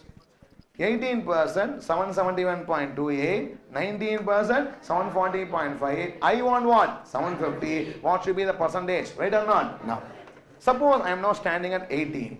When I go away by 1%, when I move by what? 1%, the value drops from 771 to what? 740. Tell me what is the value drop? 771.28 minus 740.58 gives how much it's going to be? 30.7. I don't want it to drop by 30.7. I want to drop only by 771. How much? 21.28. What should be the percentage that should be increasing here? 21.28 divided by 30.7 into 100 gives how much percentage here? 0.69. So we can say IRR is 18.69. The yield the bond gives is 18.69% is the answer. Everybody following or not? This is the yield to maturity of the bond instrument. Respond yes or no? Okay, just copy the solution. Now, up to what you have copied? Step 1, approximate YTM.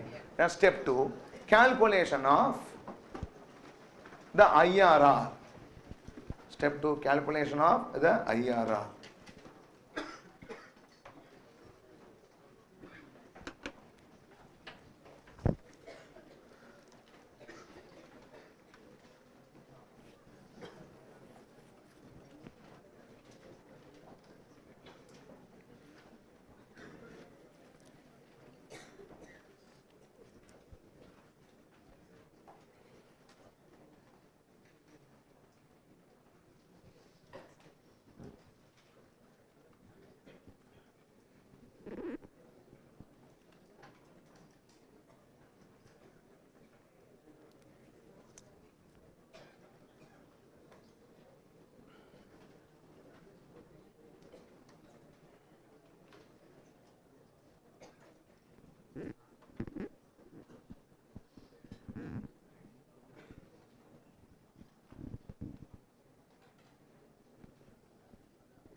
Finish copying, huh?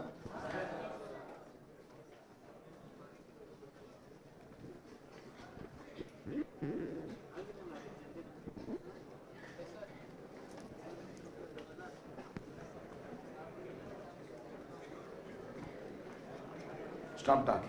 Please. Finish copying or not? Those not copy, raise your hand.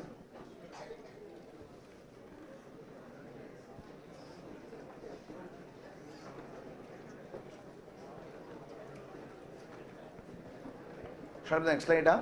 No. Continue.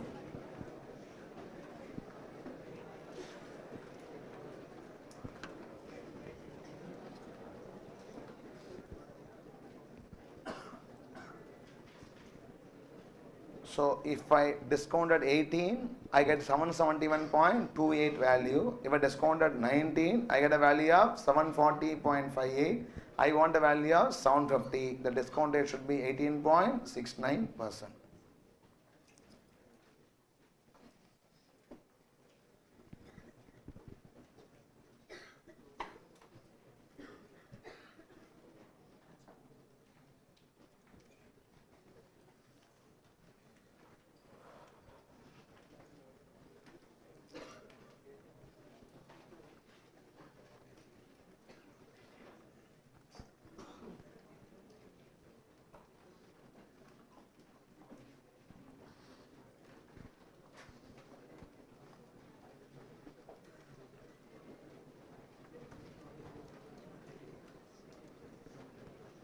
Finish up.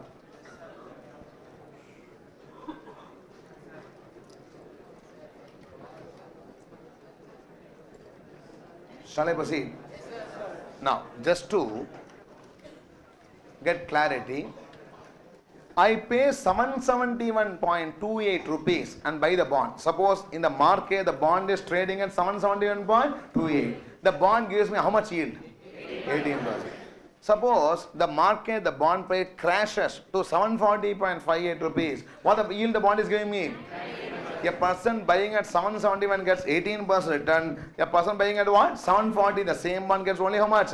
Will be getting 19% return. But if I buy at 750 rupees, I get how much return? 18.69. So as the bond price decreases, the return I earn is what? Increasing. Because the investment amount decreases, the return on investment what? Increases. Because the coupons are not going to change because the price is moving up and down. It's always on the face value. As the investment price decreases, return on investment increases, and vice versa. Everybody, yes or no? From this you should know that price yield relationship. What is that? Price yield relationship is inverse or positive? Inverse. Because when the price increases, the yield decreases. When the price decreases, the yield increases. More about this we'll discuss in volatility, convexity and immunization. Everybody following not? So we should know that the price yield relationship is what? Inverse. Also should be understood here. Everybody have the clarity or not? No. Right now, next. At a price of 750 rupees, this bond gives. At a price of 750 rupees, this bond gives an yield of. At a price of 750 rupees, this bond gives an yield of. This bond gives an yield of how much percent? 18.69%. At a price of 750 rupees, this bond gives an yield of 18.69%. Okay. Now, I ask you one question. If I buy the bond at 1000 rupees, how much rupees? I am purchasing the bond at how much rupees? 1000 rupees. Tell me what is the yield? Exactly. If I buy and redeem at par, the yield will be what? The coupon rate. Right now, next. If the bond is bought and sold at par, if the bond is purchased and sold at par, if the bond is bought and sold at par value, then if the bond is bought and sold at par value, then what happens? Yield is equal to what? Coupon rate. Then yield is equal to coupon rate. Then yield is equal to coupon rate. The yield price relationship is always the yield price relationship is always yield hyphen price relationship is always inverse. The yield price relationship is always inverse. The yield price relationship is always inverse. Everybody, are you following the concept of yield to maturity or not? No. Please, let's take the next problem.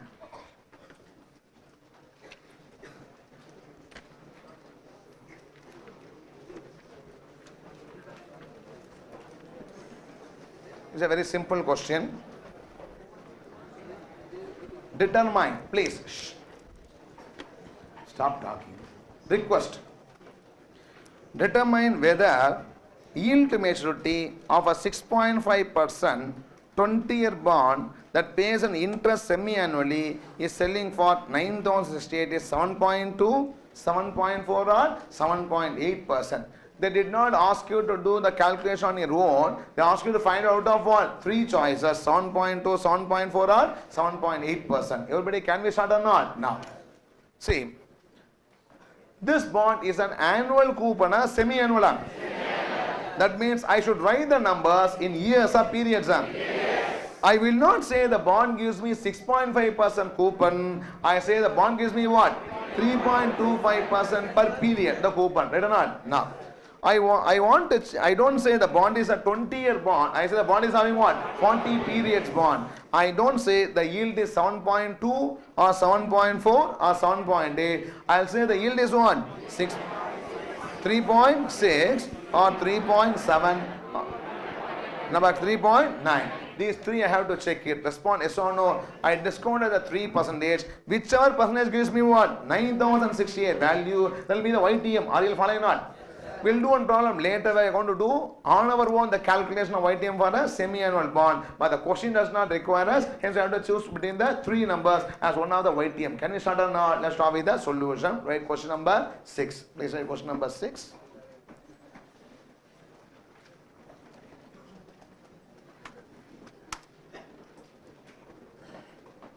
Okay.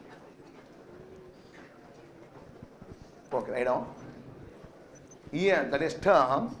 You can also write as periods, not an issue. Term, cash flow, present value factor at 7.2% per annum. But you have to discount at what? 3.6%. One you can write for clarity, PV at 7.2% per annum or how much percent? 3.6. Number correct about 3.6. 7.2% per annum or 3.6 per period.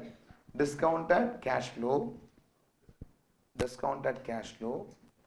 Another column, present value factor 7.4% per annum, PVF at 7.4% per annum, or how much? 3.7 per period, 3.7 per period, discounted cash flow, PVF at 7.6% per annum, 6 or 8, okay, 8% per annum, PVF 7.8% per annum or 3.9. Make a 7.8 in the notebook, PVF at 7.8% per annum or 3.9% discounted cash flow. Notebook la page la, if you don't have the space, don't worry about these two. My answer is 7.4. I already revealed it. Can I proceed or not? Now, so don't worry too much about the spacing because I can see how they are writing. Can I proceed? Now, tell me first. 1 to what? 40. Here 1 to 40 term and then what? 40. 1 to 40 and then 40. Coupon should be applied on market price or face value? Face value. How much face value? 1,000 rupees. 10,000. Because 9,068 rupees bond, it will be around what? 10,000. Because a 1,000 rupees bond cannot trade at what? 9,068. So we can assume the face value to be 10,000. What is 3.25% of 10,000? Number I want? 325. The coupon is 325 and the redemption is 10,000. Nothing said no redeemed at face value. Redemption is 10,000. Can I proceed? Take the calculator. All of you do it. That is calculator. 1 divided by 1.036. Put here 1 divided by 1.036.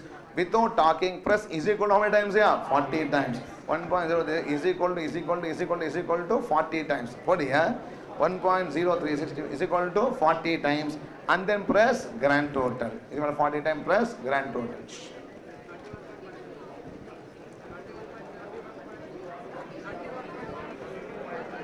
Your hand should work, not the mouth. Don't talk. Yeah, tell me, what's the number?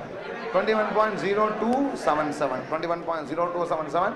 And PV factor is going to be 0.2430. Okay, now, I don't want to give you time. You talk, you take break informally. Okay, 68342430. The bond value is 9264. Bond value is 9264. Please copy up to this. 21.0277. It is 6834. 0.2430 is the PV factor. 2430. It is 9264. Answer me. Can I call 7.2% per annum as a YTM? Yes or no? No. Because I want the bond value as 9068. It gives you 9264. Can I write 7.4% or not? Now, 1 divided by 1.037. 3.7% now. 1 divided by 1.037 is equal to 40 times. Is equal to 40 times. Now, what's the number? 20.7080. 20.7080. Then we have 0.2338. I have 0.2338. Multiply the number. I get 6730.102338. The total is 9068. Tell me, 906 is the bond price or not? Yes. The YTM is how much percentage here? 7.4%. Copy this. YTM is 7.4%. YTM is 7.4%. YTM is 7.4%.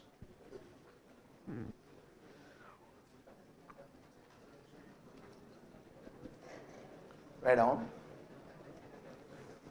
This semi-annual bond is trading at an yield of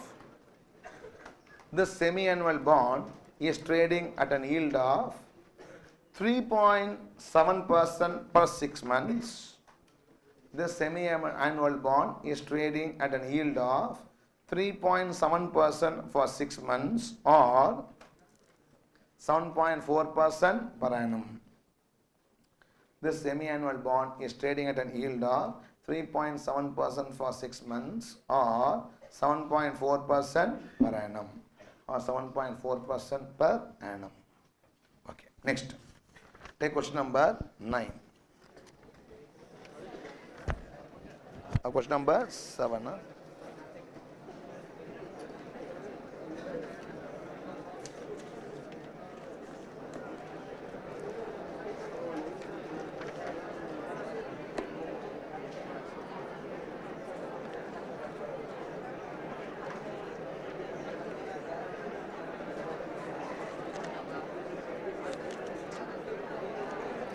Okay. Last problem we'll do now. Take question number 7.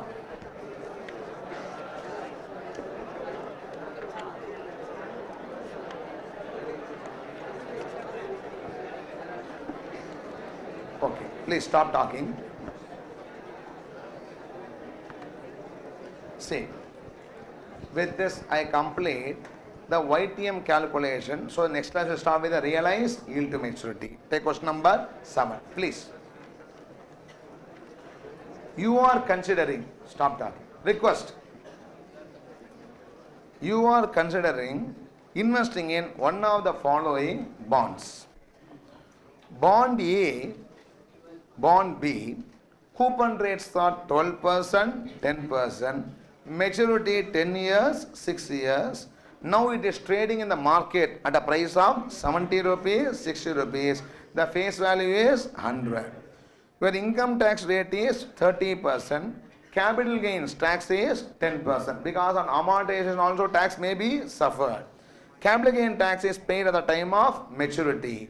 What is the post-tax yield to maturity? Can I proceed or not? No. Understand the situation. Suppose I buy the bond A at how much rupees?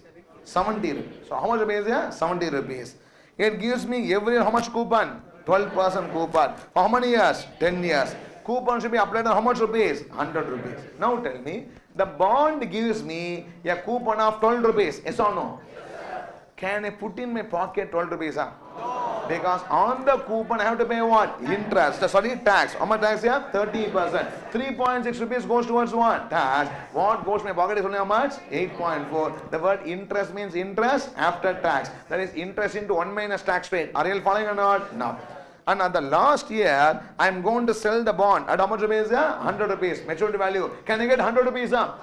Because when I sell at 100, they find out the profit or loss on sale. 70 rupee bond, I sell at what? 100. Indexation, leave it. Can I proceed? So it is going to be how much here? 30 rupees is a gain. Always apply what? 10% tax. 3 rupees goes. What comes to mind is only what? 97 is the maturity process. Am I right or not? Then we calculate the YTM using the approximate formula and accurate IRR. Everybody following the solution or not? Let's start with the solution. Let us complete it quickly.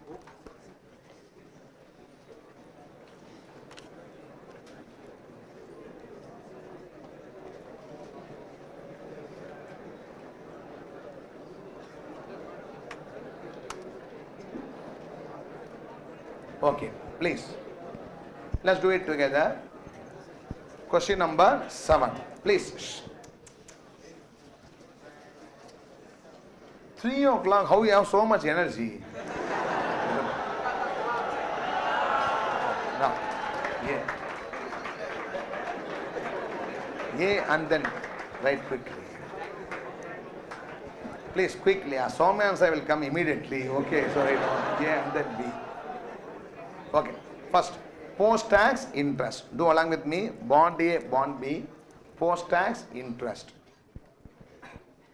12 into 1 minus 0.3. Because any number, if I multiply by 1 minus tax rate, I will be getting the post-tax number. 12 into 1 minus 0.3. The other thing is 10 into 1 minus 0.3. You know, 10% coupon na for bond B. 10 into 1 minus 0.3. 12 into 1 minus 0.3, 10 into 1 minus 0.3. Tell me what's the number? 8.47. 8.4 and then 7. Okay, next. Maturity value. Nothing set not redeemed at par. How much the maturity value? 100, 100. Maturity value 100, 100. Subscription price.